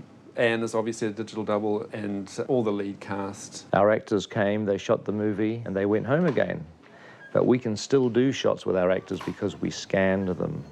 We set up a studio to take pictures of all the principal actors so that we can use the textures and put those onto the digital doubles that we're going to create, and then we can do horrible things with them, and it'll look just like they're the real actors. All right, so it appears that I have officially been cloned. I think I'm going to go have lunch. We need to get a really good performance because it's not enough to have the digital double just walk around with a fixed expression on their face. Previs man, a winner every time. Can't beat Previs man. Creating a digital double, it takes many departments within the facility to do so. Starts with modeling. The creature department goes to textures and shader department for the cloth simulations, the skin textures. Then it goes to lighting, where we're lighting the digital doubles into the shot and making sure that it looks seamless.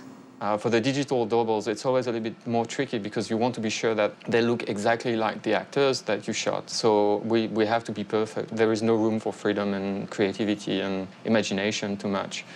And it starts from creating a perfect replica of her face and her body. We scanned her face, and that's what we're using. So at the end of that process, you just end up with a gray version of her. We have people with Photoshop and 3D paint tools who actually created textures for her. Painting Naomi has been the biggest challenge that I've done because she's got beautiful skin, so it's very hard to replicate someone whose skin is so good. But then there's also the one slip. First of all, it's clean, and then she gets wet, and then it gets torn, and then it gets a bit more torn, and then it gets dirtier. So we have to match, every little nuance. You also have people at the same time working on the animation rig, so people who are going to decide where the bones are, where the muscles are. First step with digidoubles is having a way for the animators to put motion onto them, and for that we need a low-res puppet. Basically, it acts a little like a marionette. You're able to grab the various controls that we've added and pose the puppet. So we'll take a kind of naked digital double and put clothing on them and make it kind of look natural. And that's what they give me. And I use those textures to make her believable. So at the end of that, she looks like a perfect replica of Naomi Watts with the proper colors for her skin and the proper hair as well. For someone like Anne, who's such a feature throughout the movie, and we don't want to throw her off a cliff, and we don't want to do anything dreadful to her, but we can do it to the digital double. We come up with crazy stories, and the technology allows us to, today to create them. Of course, digital doubles will never replace actors. I mean, that's the big fear, and I think it's a lot of old nonsense, really, when people say, oh, well, we won't need actors anymore, we've got digital people. But, digital people don't have hearts and souls, and they can't provide everything that an actor can provide in a performance. It's you.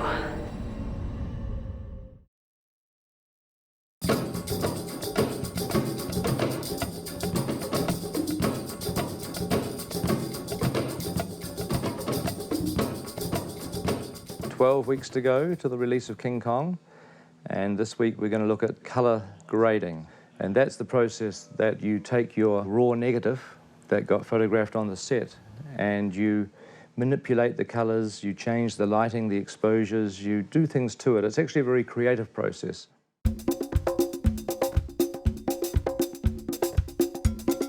Here in the scanning and recording department, we get the film in its physical form and we convert it into the digital image, which then goes off around the facility for the artist to work on. The film comes in onto this machine here, which is the ARRI laser film scanner. It's the newest scanning technology you can get, and we can start the scanning process.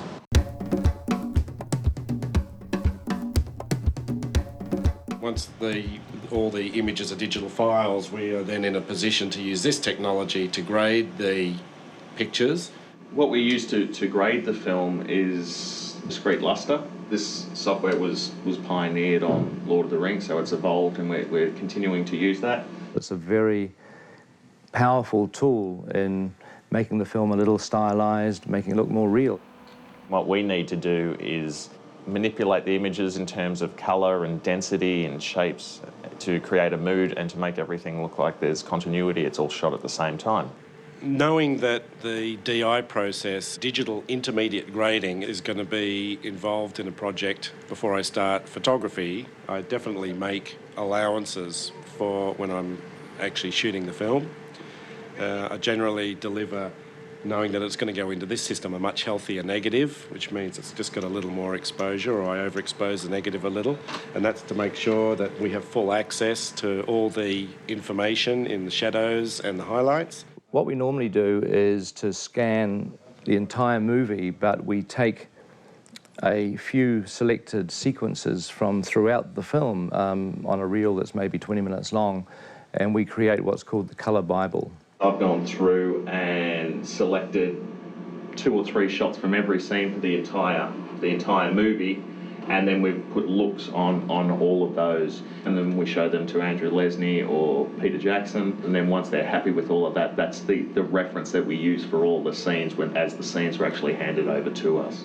So what we're doing is we're exploring opportunities. There's some stuff we look at, we think, well, is it possible to make it a little more realistic? Is there, something wrong with this picture, or, is it, that the highlights need a bit more of a lift, or, will it be sort of more interesting if we move it into a slightly different time of day? What we'll do is we'll then firm it all up so that, you don't know that there's been a grade there at all. The colour timing can do a lot to change scenes that are shot like in daytime and you want to make it look like night. So if you want to darken a scene down, you can do that, but you may not want to darken somebody's face. So you can actually isolate the person's face, darken the rest of the frame, but keep the face brighter, or the eyes. We need to bring out Anne's eyes because with the colour correction that I've applied to the image, her eyes are starting just to lose a bit of life. So what I'm working on at the moment is actually trying to bring that life and that vividness out. And of course, with King Kong being 1933 period setting, we're using the digital colour timing to give it a look that's not contemporary, that just has a slight stylisation. With this scene here, this is how the shot came in. It's a bit of a wash over there, a yellow wash of this entire scene. When Peter turned this scene over to us, one of the things he said is, let's see if we can get some separation in terms of density and colour, just so it's not all one colour. So it was our job to try to extract some stuff out of this. The jungles of Skull Island are a really important aspect of the look of the film, and the colour timing allows us to pick little pinpoints of light that are shining through the leaves and burn those out, give a lot of depth to what is essentially our composited miniature jungles. And then we record it back out onto film, which will be how it's viewed by the general public. Colour actually affects the mood of the film. It affects the experience of watching the film, just as the sound effects can, or the visual effects, or the acting. The colour is often overlooked, but it's a really, it's a key part of the creative process of the finished film.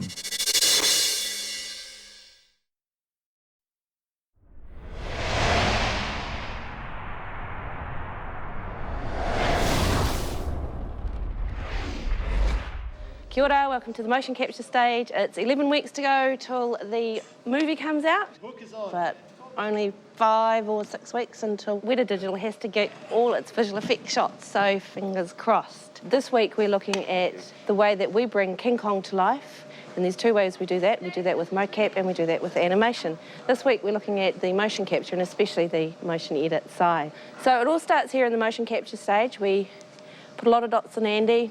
Andy, how old are you today? 21. That's gorilla years. Times like this, you really do wonder what you're doing with your life. Andy does a particular performance. We take the pattern of dots, which the motion capture cameras see. We can figure out where those markers are moving in 3D, and from that pattern, we figure out what muscle groups in his face are moving. And in those muscle groups in his face, we have a mapping from those to King Kong's face. And it turns out that humans and gorillas have quite a similar musculature.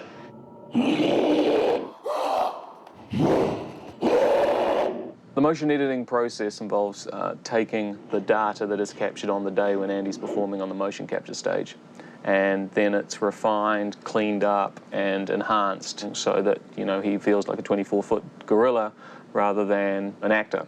And once the data of Andy is polished and looking good, we have to retarget it on Kong. A lot of the data that we get from motion capture, a lot of times it needs extra tweaks. They typically either need to polish the performance of Andy or change it, modify it. There is quite a few shots where they do require a bit of performance change, which we can handle, like they don't have to go straight into animation. And one of the neatest things about Mark software, which is the actual brain behind this whole thing, is that it analyzes Andy Serkis' performance. It looks at how his face is moving as human, and then translates that as to how it would work as a gorilla. There's a lot of great performance we get sort of in the first pass of the facial capture through the eyes and the brows.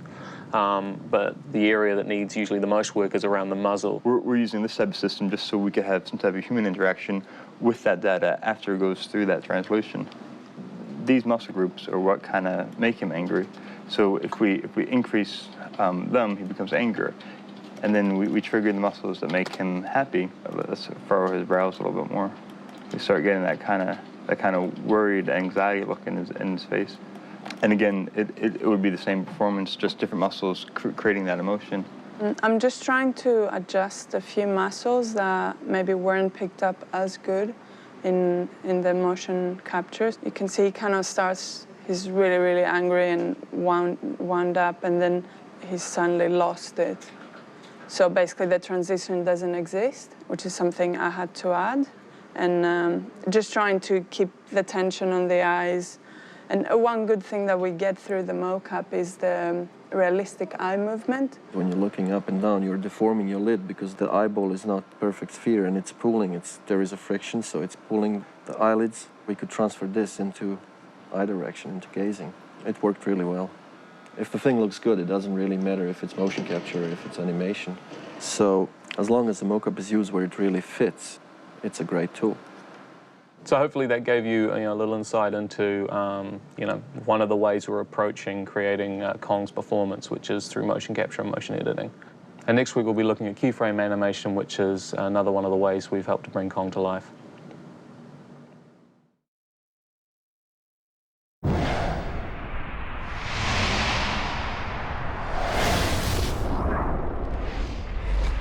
Following on from last week, we're going to look at the animation department, which is where a great deal of Kong has been brought to life for the screen.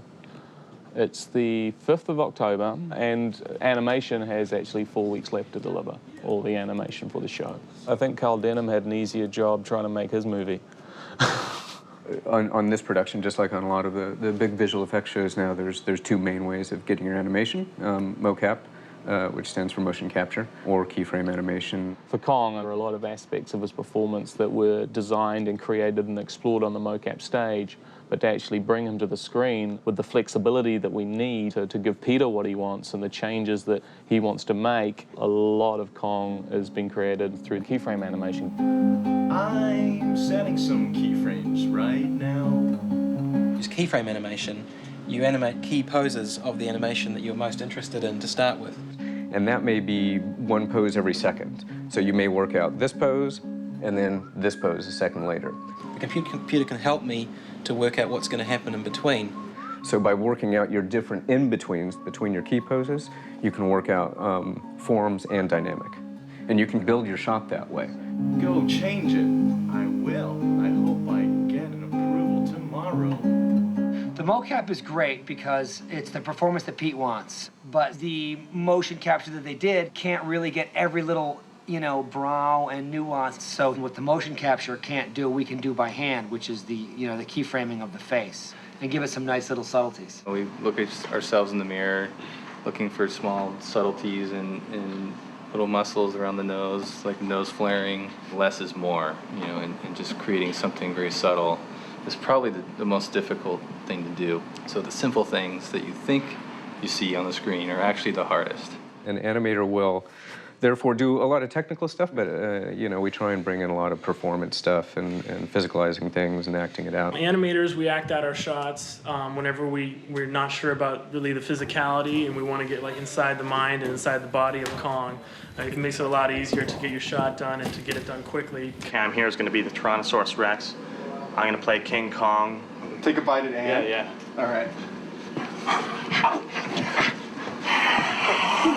Peter's telling fantasy here. Yes, we want the power, we want the physics, we want the believability, but we want to be able to go to a more kind of a magical world, add a little spice into things. The thing is with dinosaurs is that nobody really knows how they're supposed to move, so you can take a few liberties there. And we do use reference for that. And the reference for a T-Rex, generally speaking, you look at ostriches for leg movement, but I also like to go into the feline world. You can get their tails, when they get angry or they, sense something out there. They can have that focus, and then the tail starts to whip, and it becomes a part of the performance. And that's not going by any kind of paleontology. That's completely fantasizing it, but it makes it more powerful and it makes it stronger. I think a lot of the animators are being challenged more than they have before. The premiere is on the 4th of December, and everyone's here 7 days a week, cranking, trying to get it all done. It's been a lot of hard work, a lot of good hard work. I'm just trying to work out the physics of a gorilla. It's 25 foot tall, chasing a cab. What's a good animator? A good animator, nothing phases them.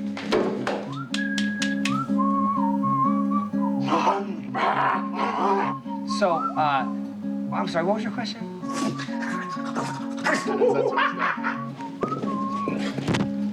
Back to work.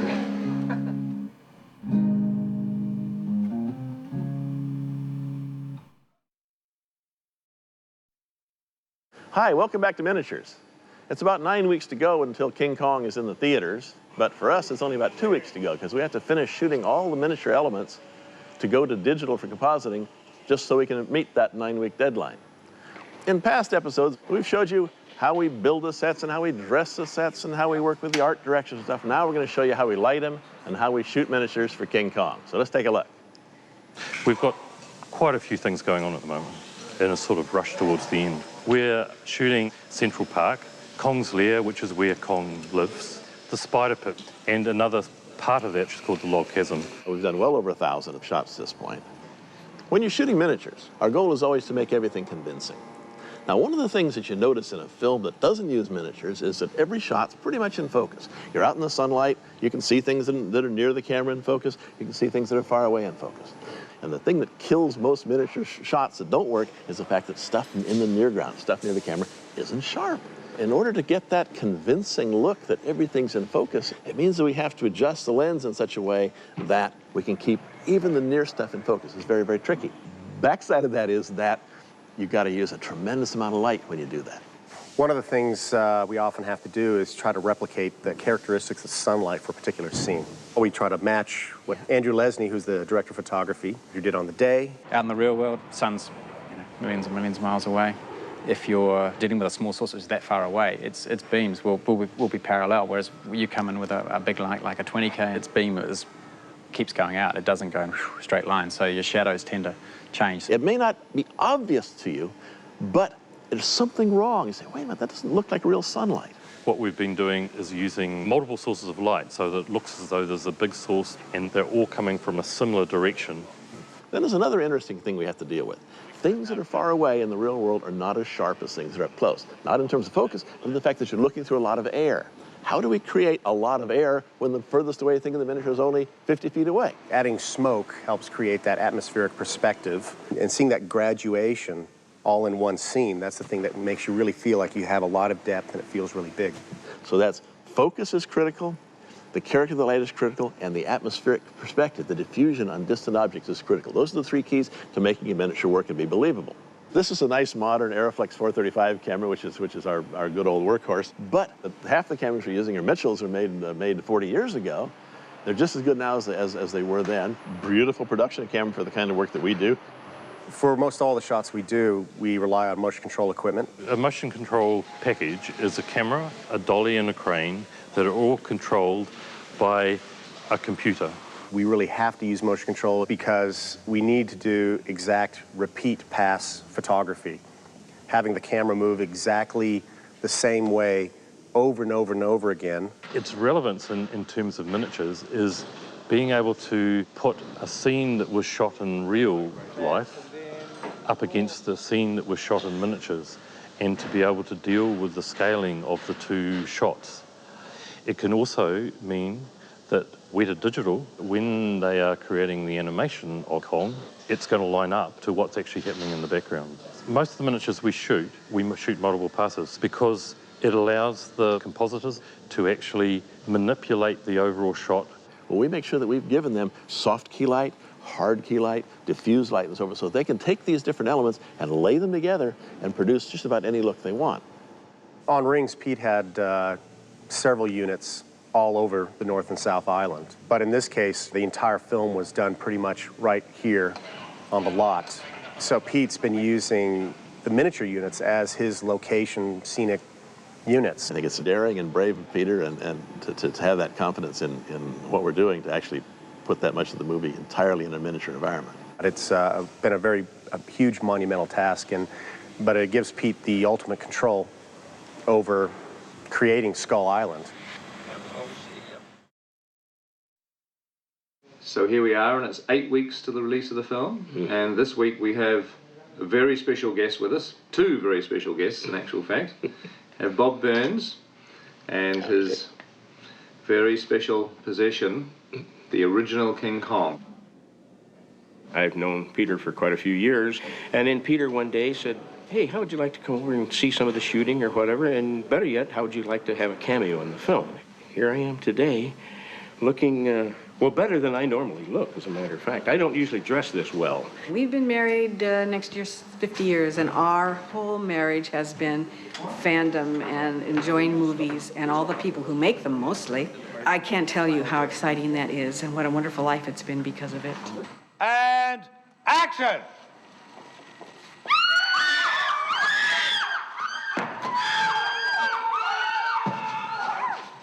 And cut, right. The greatest thing about doing the cameo, the way we did it, it was Peter's very last live-action shot for the film. And I'm done. Finished shooting. Woohoo! Yeah. We're both King Kong fans. In fact, I have the original King Kong puppet that I brought with me to New Zealand to show the Weta people and everybody of how he looked like when he was a young gorilla. Incredible piece of history just contained in what's a very primitive piece of mechanical engineering. It's well made, but it is brilliantly simple. I mean, it's an icon. And to see how he was made, even though he's just a skeleton now, to see how the fingers worked and think that Willis O'Brien did every one of these movements and stuff, and it's an amazing piece. Everybody working very, very hard to complete the film has had a major distraction this week as Bob has been touring all the facilities with the original Kong. Oh, wow. That's the boy. We should take him over to the lair. Oh, my God. Well, that's a sight I never expected to see, ever. Look at that. How cool is that? I've seen the drawings that Peter had of the actual drawings of which this guy was built, but this is the first time that I've ever actually seen it in the flesh. And a couple of days ago, I was somewhere at a meeting and I heard over the radio, Kong's at the miniature stage and he's getting animated by Alex Funky. Is that right? That's very true. Oh, my God. Alex took him and set him up by the wall, the Great Wall. The old Kong, and then new Kong set, and he almost looks the right scale. He's very close. The tingle of history. Absolutely wonderful. So you've had a little bit of a tour around. Who gave Kong the biggest reception, do you think, out of all our different departments? Well, I would say probably the animation department. They would have gone. They were. I'm telling you, they were like little kids. They were animating him. They were moving him around. I mean, he hasn't had a workout like this since 1933. I'm sure. It's really cool to have both worlds here. This is how they animated Kong 70 years ago, and this is how they animate Kong today. Well, I suppose a few of our visual effects shots are going to be a little late this week. I mean, never mind. It's all for a good reason. That's my fault.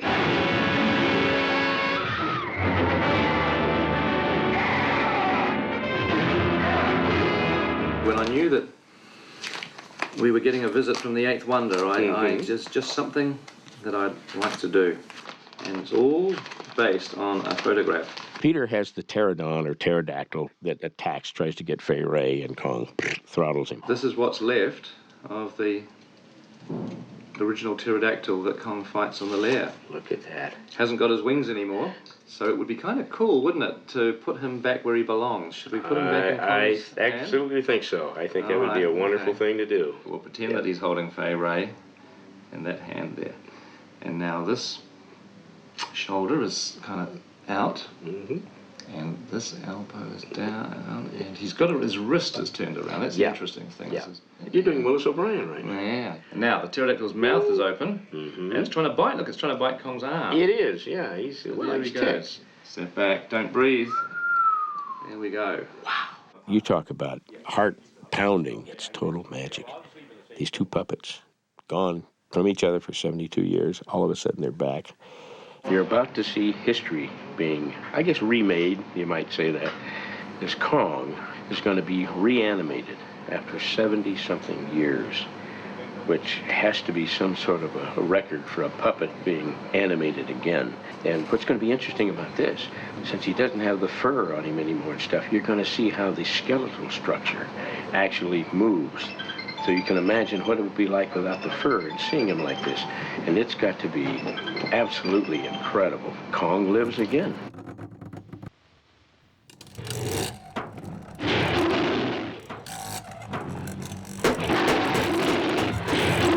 When you're dealing with something like King Kong, it's just way more than being a movie. You know, there's so much history. It was a film that made me want to we all be do. a filmmaker. It's very important to us. It was a really symbolic moment in time to be hosting the armature that started us on our journey to the film that we're making.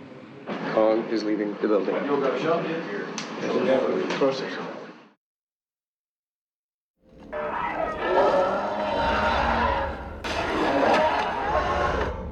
Welcome. Here we are on the dubbing stage for King Kong. It's 7 weeks to go before you're going to see this incredible movie. And this is the last step before it gets processed and then attached to the film and arrives at the movie theater for you to enjoy.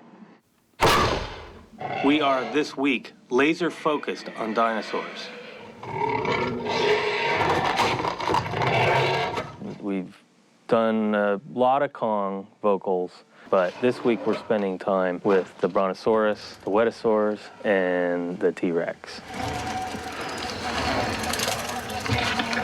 Ultimately, we're building tracks that will carry forward to the final mix. The final mix is where we take the music, the sound effects, and the dialogue, and we combine them all down to create the final soundtrack.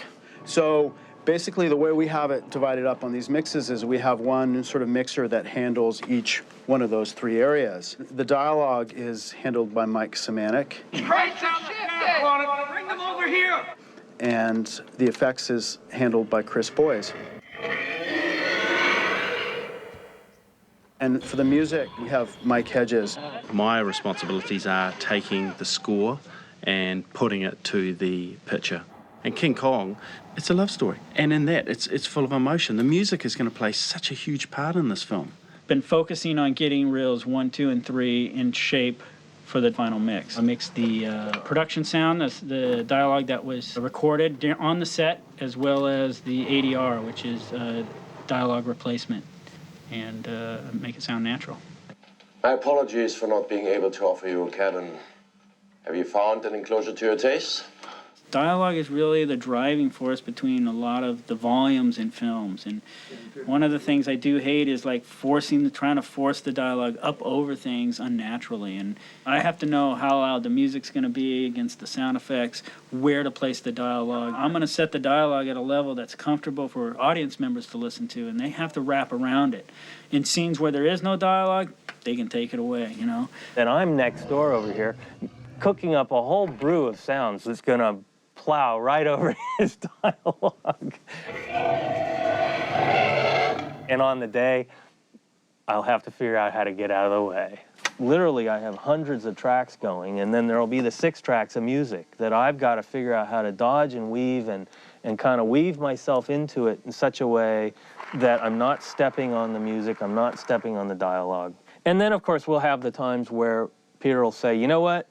We need the sound effects to drive this scene, and the music will have to completely get out of the way or just, you know, sort of play a thread underneath. And so it's kind of a give and take all day long, frame by frame, scene by scene. Gonna have the ship's engines all over the dialogue. Seagulls. Camera noise, wind. Christ knows what else. I don't care, Mike. You're the sound recordist. Make it work. We have to be very careful about picking our moments of rocking and picking our moments of subtlety. That's always on the forefront of our agenda, is to make this exciting and compelling to the audience. You don't want to walk out of King Kong and go, oh yeah, that was okay. You want to come out of King Kong and go, man, that was fantastic, that rocked my world. You're going to want to see it 3 or 4 times just because you miss bits and pieces, because you're probably hiding, as my wife will be.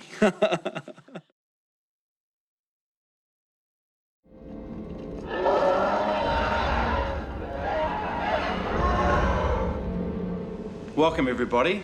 6 weeks to go. Pressure on, great place to be. Last week, Michael, Chris and I introduced you to the final mix process. Today we'd like to show you the mixing console and a few of the tricks of the trade that we do as mixers to produce the soundtrack that will be King Kong. Today we're putting in the freshly scored music, putting just the finishing touches on reel 2. What we have here is a film mixing console. Ethan Van der Onder will build with his crew this wonderful palette of sounds. And then they'll bring all those sounds down here, and that's when I will sit at the console and I'll take all these tracks that they've edited and I will start playing with all the tools that I have. She's standing at the railing. She doesn't know it yet, but they are sailing towards disaster. People go, wow, look at all these knobs and buttons. Yeah, but you know what? It's only one strip here. They're all the same. It's just duplicated. So once you learn one, you know them all. Each voice of each actor or character comes in on these faders. Then you get to see, whoa, how loud you can actually make it, or how soft you can make something, or equalizing it, you know, how bright. Wow, it's too bright, or, you know, too low-endy. I can put a lot of bass in somebody's voice who doesn't really have bass in it. It's not ethical. What are they going to do, sue me? Huh? Get in line. I'm not going to let them kill my film. Each fader has, in my case, a different part of the orchestra on. And in that, we will have the percussion split off. So if Peter wants to have a different feel for any given reason, we'll be able to pull the orchestra down, which is the strings and the cellos, and raise the percussion, the drums, the timps, all of the exciting elements.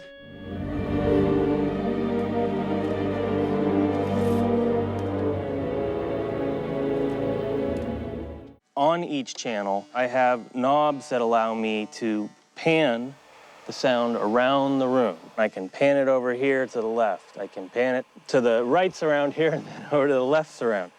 Conversely, we have aux sends. Aux sends allow me to take my sound and send it to an outboard device. An outboard device can be any number of things. Typically, they're reverb, echo. A lot of times, if you look at a scene, it can go very deep. So we put some sounds farther back, sort of try and make sounds three-dimensional, and other ones up closer, and I often have to use reverb to do that, or echo. We also use a thing called a subharmonic generator, which will take the big events and add a low-frequency element to make it just seem more massive and bigger. The visual effects department just added, which I think is really cool, a train that goes by in the window just on the right shoulder of Carl here. Well, in reality, that sound may be really loud if we were right there with Carl. In the emotional sense of the film, we're really dialed into his dialogue, so we just want to get a presence of that tram as it goes by. So I'm going to put it in. We were very shooting Singapore, gently. right? That's what you told her. Yeah, but we're not shooting in Singapore. God damn it, Preston, all you had to do was look her in the eye and lie. And that wasn't gently. So let's try that again, and we got to pan it right. Yeah, but we're not shooting in Singapore. God damn it, Preston, all you had to do was look her in the eye and lie. I gotta get to a phone. Anyway, so that's kind of a basic idea of what we do with our mixing console. Moving forward, that's all we ever do. Ultimately, all of those elements sit on the screen in a way that the audience says, yep, I'm here. I am in that jungle with this dinosaur, and thank God I get to be here, but I don't have to feel as if I'm gonna be in his mouth.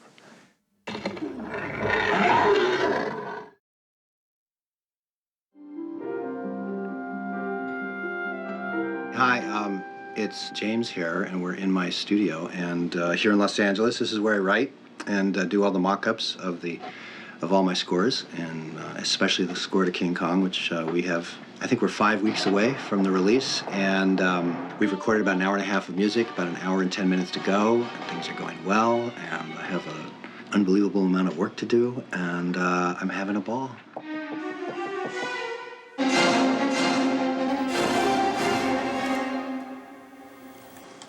One note at a time. James pretty much comes in the morning, locks himself in his control room, and just writes from about 9 a.m. to about 2 to 3, depending on a.m., not p.m. It's this sort of a... That was strings, however. But you remember that sort of, and then the... He's writing the music for tomorrow morning right now, and then they'll get the arrangement time to do it at probably midnight, and then the copyists have to do it at 4 in the morning, and here we show up, bright-eyed and bushy-tailed in the morning, and we're ready to play it. We're here recording at the moment at Sony Studios in Culver City in Los Angeles, in the room that used to record all the old MGM musicals and many other things. Wizard of Oz was scored here in 1939, and hundreds of movies in between. Have you recorded on this stage? We did The Frighteners there, yeah, with Danny, a long time ago. Yeah. It's a pretty cool place. It's a great place. Rocha would have recorded here, Waxman would have recorded here, and possibly Steiner too. So it's kind of wonderful, you know. All set? Speed. King Kong, 4M3B, take 312.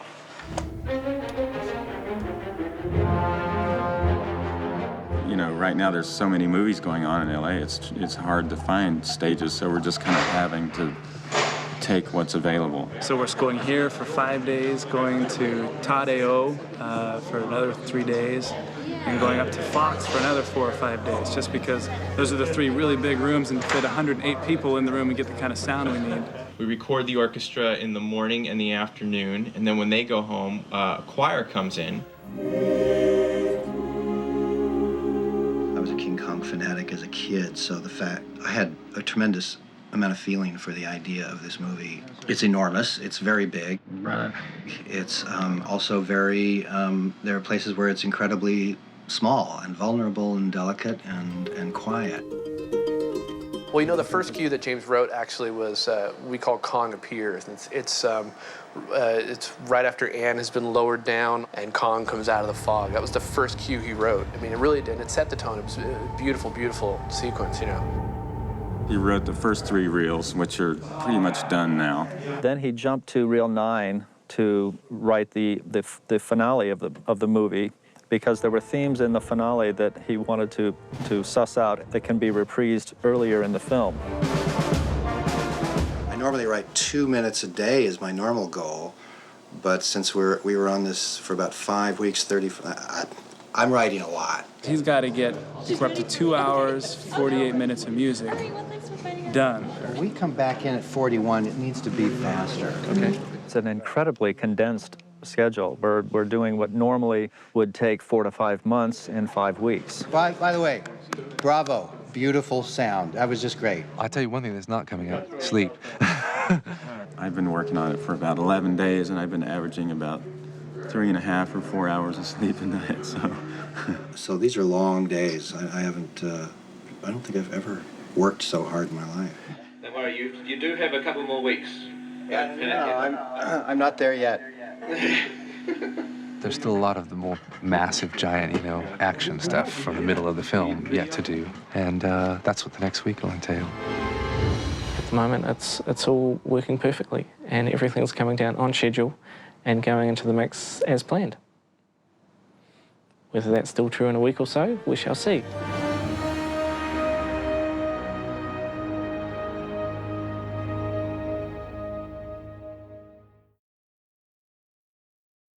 Hello, welcome to this week's post-production diary. It's 4 weeks to go, and I'm sitting here in this rather comfortable chair talking to James Newton Howard, who I've never actually met, but I know him as this slightly out of focus fuzzy image on this TV that I've been looking at for the last few weeks. So, hi James. Hello.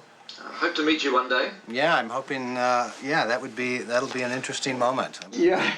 I feel as though I know you quite well already, but, it'll be different. It's amazing. The technology is great because we've been able to basically, do everything that we needed to do on this film, having never met, being 6,000 miles apart, but it's been incredibly interactive. I think it should be a very slow build. I think when she first comes out of that log, and she starts to sense something, you should come in and then slowly, oh my God, what's that? What is it? I wonder what it is. Oh no, what? It can't be. Oh, it's one of them. The T-Rex fight was amazing. I mean, that was one of the biggest cues of this last week, wasn't it, at Todao? Very loud. Very loud. Very critical section of the movie, so yeah, that was exciting. One of the engineers went out and measured it. At one point we were well over 100 dB in the room, which is pretty loud. I mean, that's with no amplification.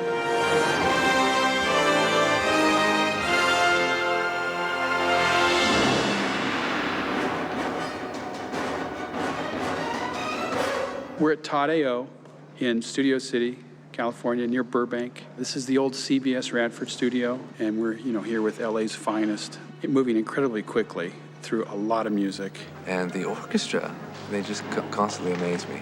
You'd think it would take them a day or two to learn a piece this complicated. They pick it up so fast. And yeah, like I said before, it's possible that there's a cue being played that literally 24 hours ago didn't exist even in James's studio.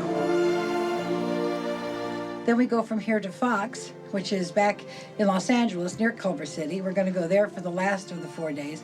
Plus we have one session at Warner Brothers in Burbank, and I think we have a small session in Burbank at O'Henry. Right.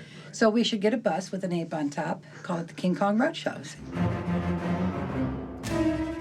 After we've recorded the music and gotten edited on the stage, it gets sent over to Alan Meyerson, who is one of the 2 mixers on this project. And my job is really to polish it and make sure that it is as much as it can be, it's as exciting as it can be. And they'll start mixing, sometimes mixing all the way through till the next morning. Since they've gotten those mixes done, they can upload them to New Zealand, so when New Zealand wakes up, they've got a set of mixes ready to go. Normally, the score is pre-recorded before we even start final mixing. Because we're on such a tight time pressure at the moment, the synthesized mock-ups are coming in thick and fast, as well as the actual recorded material. And as we've got mock-ups, we've sometimes put the mock-ups into our mix so that the sound mixing can continue.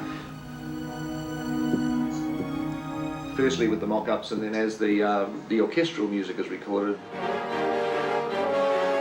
it gets swapped out and any tweaks happen to the mix. What music tracks were not the real ones? Obviously the stuff at the end in the corridor and the deck. And the whole dock through her getting onto the boat. Yeah. They were starting their final mix the day that we started writing music. So yeah, the pressure was on right away. Well, this is kind of our King Kong warboard. Anything with a blue check mark on it is a really good sign. That's been recorded, approved, and sent. So if you look at how many blue check marks we've got compared to how many spaces we've got left, we're doing pretty well. Oh, wow. Is that the scores from today? You know, most of these reels are essentially wall-to-wall music, and this is no exception.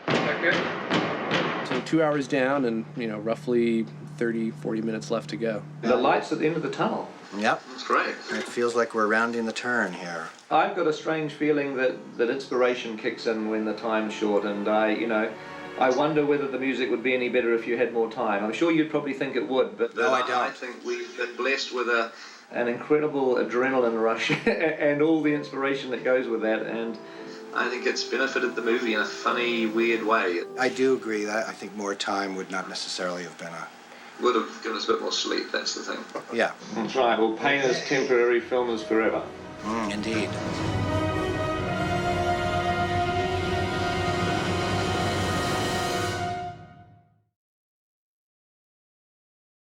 Hello, welcome to this post-production diary, and it's 3 weeks to go until the release of King Kong. As you can imagine, things are a little bit busy down here in New Zealand at the moment. Good. All right, we better keep mixing. As usual, we're right down to the wire with everything. We are due to deliver the film on the 27th, which is this coming weekend. We're so close to the deadlines of when the studio needs to start making prints that we're having to deliver the movie one reel at a time. The final King Kong will be 9 of those. 35mm, duration of that on the screen is about 20 minutes. Now, within that 20-minute reel, of course, there is a lot of CG shots, and Weta are in the process of this week delivering their final shots on the film. The shots that are left to go are predominantly the ones that were handed over last or are the most difficult in the film. The Bronto sequence finished up today. The pit sequence with all the bugs finished up today. It's all coming to a close. We can actually see the end now. It's a pretty exciting time, finally. We have 4 or 5 days to the end. Thank God. I think it's something like 3,000 effect shots in the film, which is pretty high given that it's, normal effects films closer to 2,000. We're just cleaning everything up. We have 142 shots left, which is nothing. Every day, sometimes twice a day, I go to the cinema and I sit with the folks at Weta and we review the last shots that are coming through the system. But we still have the digital intermediate process to go through. The data from the computer gets shipped straight over to the digital intermediate guys for the colour timing. We've delivered 3 reels so far. We have a schedule of when we think the visual effects are going to be locked and closed for a reel, and then once we get those, we grade them up, place in those last shots, make sure that the reel is sitting, and then we conform it and put it out to film. If Peter proves, it goes off to the editorial team so that they can make sure that the form of the film is correct. The confidence check is a thing that we do back in editorial to make sure that what's being shot to film is exactly what Peter intends to be shot to film. And so this is a final check pass to make sure that the intent of the edit has actually made it onto the film before it gets shot out to negative. There is still physical film involved. The process of delivering the reels of film basically ends with the filming out onto a 35mm neg. What you see here is a RE laser film recorder. It's currently mastering out reel 3 of the film.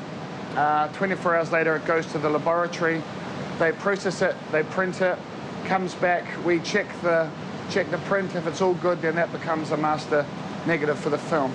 And we also have concurrently the sound, which is being worked on by a completely different team at Park Road Post, which is our facility down here in New Zealand. Reel 7 or 8 really basically closing in on finishing. That's what we're working on today. Once we've finished the final mix, we do what's called a print master. Which is basically the final stage that we go through in sound. I take everything that they've mixed and that Peter's approved, and I fold that all down into the various formats that it'll go to in the movie theaters. Just like that, complete Dolby Digital soundtrack on one small disc. All the actual sound elements are being sent digitally over the internet to the labs. It's pretty amazing that we're so far away and the sound can end up being there in a couple hours. So that's brought to the lab, and then they actually shoot a picture negative of the sound only. The 2 essential elements for the release prints are the picture neg and the sound neg. So we have the sound neg, we have the picture neg, we print them together, you get your release print. So reel by reel, the picture is being done. At the moment, we've delivered 6 reels. We've got 3 reels to go, and they all have to be finished by Monday. Because these reels have to be sent away overseas to be mass-produced in the laboratories around the world so that the film's ready for projection in, I guess, about 20,000 cinemas on December the 14th. Print and negative and hard drives. We make negatives from the hard drives. These negatives we'll start printing on, and we'll make our own negatives in LA. So we'll have we'll have probably 6 negatives that we'll be printing on simultaneously. Not only are we doing the 12 version internationally, but we're also doing subtitling between 27 languages wide. I've been here 5 days. It's the 3rd dog I've seen in all of New Zealand. When I'm sitting in the theater watching it, I'll know we're done. What are you gonna do when it's over? Sleep. For a long time. Move to Spain. Retire. Barcelona, here I come. On Monday, we get on an aeroplane and we fly to New York and start the press. And I also want to take the chance to answer some more of your questions too. And next week's post-production diary is probably a good time to do it. So look forward to catching up with you on the other side of the world next week. Hello, and welcome to this post-production diary 2 weeks before the release of King Kong. And I thought that this week, since there's a lot going on, it's actually, ironically, a good chance just to sit down and to answer some more of your questions. I'm in a question-answering mood because it's the week of our press junket in New York before the premiere of the film. So the first one's from Ryan, and the question is, what have been the biggest challenges you've encountered so far in the making of the film? That's an interesting question. I think the thing that surprised us all was the length of the film. I mean, the film is what it is. I'm very proud of it. Obviously, the longer the film is, the more visual effects shots there are, the more music there is needed, the greater the post-production, the more complicated the film. Coming out of Lord of the Rings, I, for some reason, didn't quite expect it to be quite as complex as it did turn out to be. So that has certainly been one of the practical challenges. The artistic challenge, if you like, has been the creation of King Kong himself, bringing a completely digital gorilla to life in a way that you just relate and buy into his character. And obviously all of you are going to be able to judge for yourselves whether or not we've succeeded, but it has been a real tough job to do. Deborah has sent in a question. What were the biggest challenges in adapting a 1933 film for a contemporary audience? In a sense, we have confronted it the most direct way by actually setting our movie in 1933.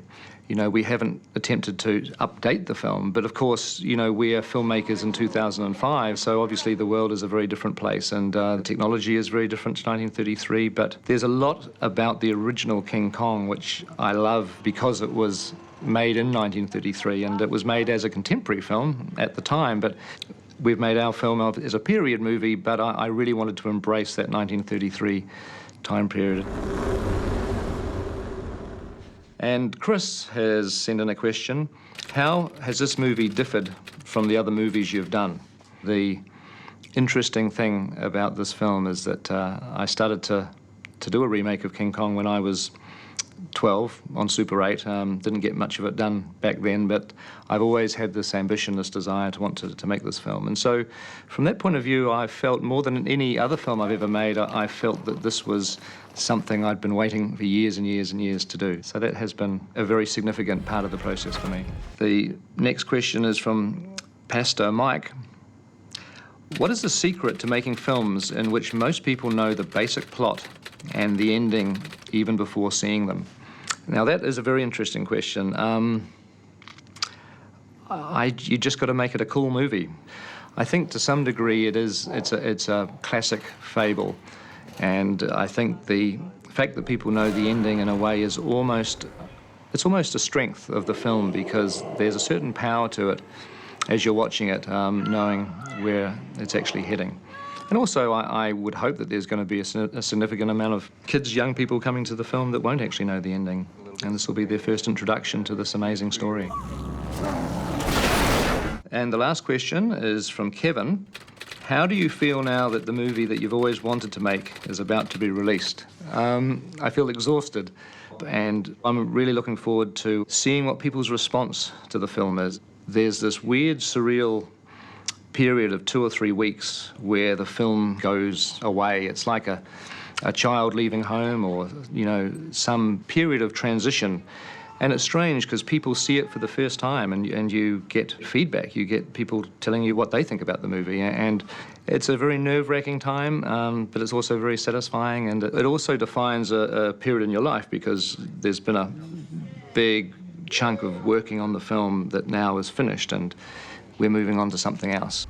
In a funny way, it's the point of making a film, to get to the stage that you have it for people to enjoy. Really looking forward to seeing you all next week, and we're going to give you a very exclusive inside look at what happens to the filmmakers as they go through the process of the final press and premiere. Look forward to seeing you.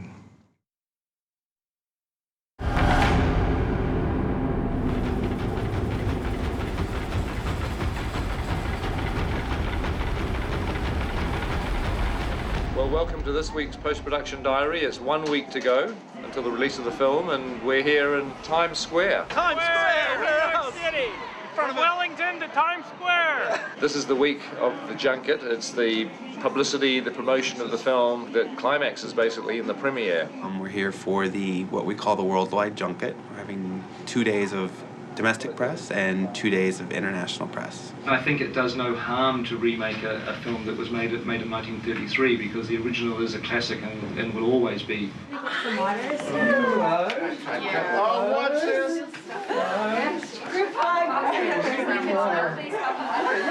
Peter Jackson and the cast got settled in a bit, and then on Thursday morning began the grueling process of a press junket, which is you sit in a chair in a room, and every 5 minutes another journalist comes in and out. Oh, so you go in. Oh, I'm the... Long time. Jack, hug it out. All kinds of musical kisses going on. Good to see the music. Serkis. There are television one-on-ones with local outlets from all over the world, as well as some North American national outlets like Access Hollywood. 5, 4, 3, 2. King Kong director Peter Jackson has had a lifelong passion for that building and the ape that made it famous back in 1933. I think the question I ended up talking about the most with the journalist was how I saw the original King Kong on TV when I was 9 years old. I told that story often. Oh, I sobbed when I saw the first film. I was 9 years old. Well, I can relate back to when I was a 9-year-old seeing it. I mean, when I saw the original when I was 9, I cried. That was a scene that stuck in my head ever since I saw Kong when I was 9 years old. We're putting up a life-size King Kong sculpt from Weta in Times Square, and the mayor will proclaim it King Kong Day and give Peter the key to the city. I, Michael R. Bloomberg, Mayor of the City of New York, do hereby proclaim Monday, December 5th, 2005, that's today, folks, in the city of New York as King Kong Day. And then he and the cast go over to TRL to do TRL Live. It was pretty weird. I've never done MTV before. It's crazy. It's fun. It's all right. As long as, you know, I've got all my friends with me, that's okay. Hate to do it by myself. And then we'll basically go down 2 blocks to 42nd Street, where we've taken over 2 huge movie complexes, the AMC Empire 25 and the Lowe's Ewok, 8,000 seats total, 38 screens. There's such a large scope premiere that we're dealing with. 38 theaters with 8,000 people, which is the biggest we know of. And 3,000 guests at a party. This gives us a diagram of where every single person in the theater is sitting. Each seat in the theater becomes something like high-stake real estate. There's a lot of politics involved in making these decisions. Who sits next to who sits in this theater. It's the biggest catfight in the world. We've heard every story in the book. I went to high school with Peter Jackson. You know, it's like unbelievable stories they make up. We just try to make sure it's well organized so everybody has a great time. I'm about to go onto the red carpet, which is basically the walk that you have to do to get into the theatre, and there's lots of journalists, lots of press. Hey, Kong is King, here we are at the premiere. Finally made it after all those months and months and months of production diaries. This is the original King Kong, by the way, and he's my date for the night. It's always amazing to get to this point of the journey, because Boy, it's hard to imagine sometimes when you're back in the trenches in New Zealand. Hey, what's going on? This news is the Kiwis. How you doing? The Kiwis. Good? Yeah, the Kiwis. We love the Kiwis. It's been an insane year, right? It's been like a year since we started filming. It was a life-changing experience, not only like working with Peter Jackson, but also being down there with you guys. It's been awesome. I'm a little overwhelmed, to tell you the truth. I'm really honored. I'm really, really thrilled to be a part of this movie. This is Peter's dream, and it's a beautiful thing to see dreams come true. Pete and Fran first asked me to do this about 2.5 years ago. It's just way overwhelming that we've actually reached this point where we're standing in Times Square and there's a statue of Kong and we're about to see the finished thing. Hello home, hello everybody, hello my friends. We're here in New York. Gotta go. Everyone seems to be very buoyed and happy tonight and in good spirit, and I can't wait for them to come in and see the movie. So we've got through the red carpet and now we're on our way into the theatre. The King Kong crew are very special. Some of them even followed us here tonight from New Zealand, which is really weird, but you know, that's what they do. And we love them all dearly. They're passionate, terribly clever, a lot of fun, really patient, and without them we'd be in a lot of trouble. So we just want to thank you all very much from the bottom of our hearts. There's too many people to mention by name, but you'll see the credits when they roll for 9 minutes. Don't go to the bathroom, or you probably will need to go to the bathroom, but there's a lot of people in the credits, and that's because so many people worked very, very hard on this film. Finally, we get to sit down and watch the movie. The movie that we only finished last Monday, a week ago. Following that, a smaller number of people get to go to the after party at Pier 92 on the Hudson. We have the lovely orzo, the lovely goat salad. We have asparagus tips, bocconcino. This is a corn souffle pudding. We have a lovely chicken satay. We started with the ship at the pier. We go into Skull Island and we turned all the columns into these magnificent trees. And then we chose to come into New York City and we have a burlesque house. And then we go into this marvelous club called El Morocco that was the hot club in the 1930s. And that's what we made into the reserved seating area. Peter Jackson is a genius. I hope to work with him again on King Kong 2, Electric Boogaloo. This is cool, but the day the movie opens around the world, there's no other place I would want to be than in Wellington. So I'm so, seriously, let's get this one over with and get down to Wellington. So we'll see you folks in 1 week's time for the Wellington premiere, the last premiere, and the final post-production diary. So look forward to seeing you then.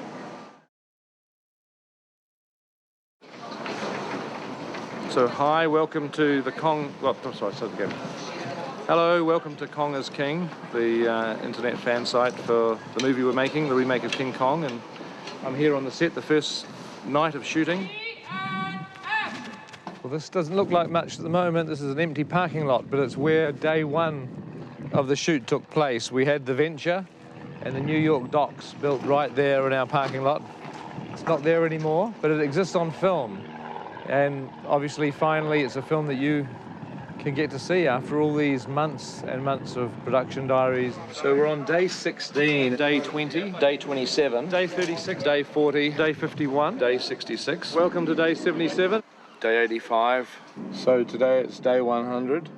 Okay, welcome to day 125 or 6 or 7 or whatever it is of our shoot. Finally made it through the shoot and we're in post-production. 30 weeks to go. 28 weeks to go. 24 weeks away from the opening of the movie. Oh, hello. 16 weeks to go. 14 weeks to go, don't panic. 8 weeks to the release of the film. It's 3 weeks, 2 weeks. 1 week to go.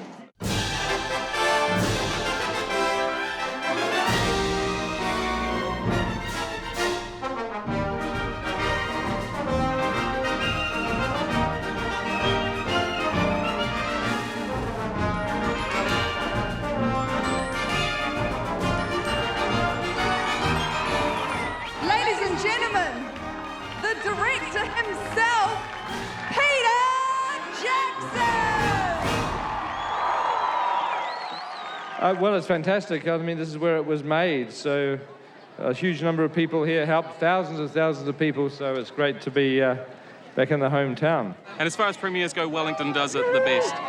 You can't get much better than this, can you? Yeah, well, it's certainly a lot warmer than New York. It's not like in the Northern Hemisphere where it's snow everywhere. It's great to be in hometown, though. We're getting some sleep now, so it's all good. We had absolutely nothing to do with the production of this film. No, that's right. But we're just here for the carpet. That's right. Wow, it's the red carpet. It's the final frontier. We made it. Yeah, it's good. And also, we have another sensational star. You guys are never far, are you? Hey, we're off. We're going on our holidays now. Tomorrow morning, we're flying to the South Island. It's over. I'm heading down to South Island. Yeah. A few boats down there. Yeah, Barcelona after this. Yeah, we'll get on a plane right after the movie. They wanted me out of here tomorrow morning, and I'm not going. I'm going to stay another day. It's been incredible. I want to thank the Weta Digital crew, to be honest, because they did the most amazing job. It was worth the blood, sweat and tears. It really was. Every moment of it. It's absolutely worth it. Oh, thank God it's done. Oh, it's finished. Enjoy the film. We're sure as heck glad it's over. Woohoo! Gosh, what a tough 2 years, but what an amazing 2 years. Yeah. To have that result is unbelievable. Yeah. But it made all the more amazing because we're with Weta's biggest fan right here. And she even sent us a beautiful sign. Look at that. Weta, look at that. Weta. Fantastic. This is just fantastic to have such a great welcome. Thank you very much, Kerry and Trevor, and all the people that have gone to this extreme effort to make the day a great party day. Thank you so much. King Kong is very much a Wellington film. We're just doing the very last production now. The last one? How have you lasted so long? You've been the bane of my life. I hope you guys have enjoyed this experience so far with the web diaries and all that stuff. It's been really cool. You know, it's been an amazing thing to be a part of that process, and the fact that Pete shared so much of it. Guys, you've stuck it out, and you've seen how it's made, how it's all put together, how everything works, all the little mechanics of the big movie that it is. Now just go and see it and have some fun. Now get off the computer, go out to your theatre, take your girlfriend or your wife or your boyfriend, whatever it is, and just go and have fun in the theatre because it's an amazing film. And thank you for watching all these diaries. It means a lot to us. So thanks. How about that? The last PD. Can you believe it?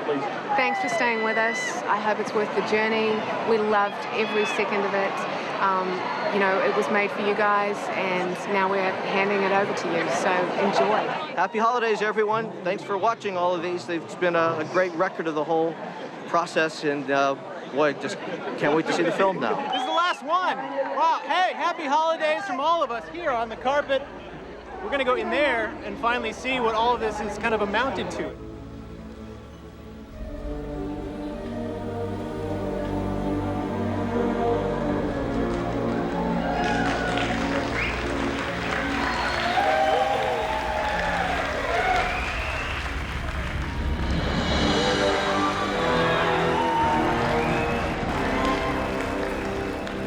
So here we are, we're signing off on the exact place that we began all those months ago.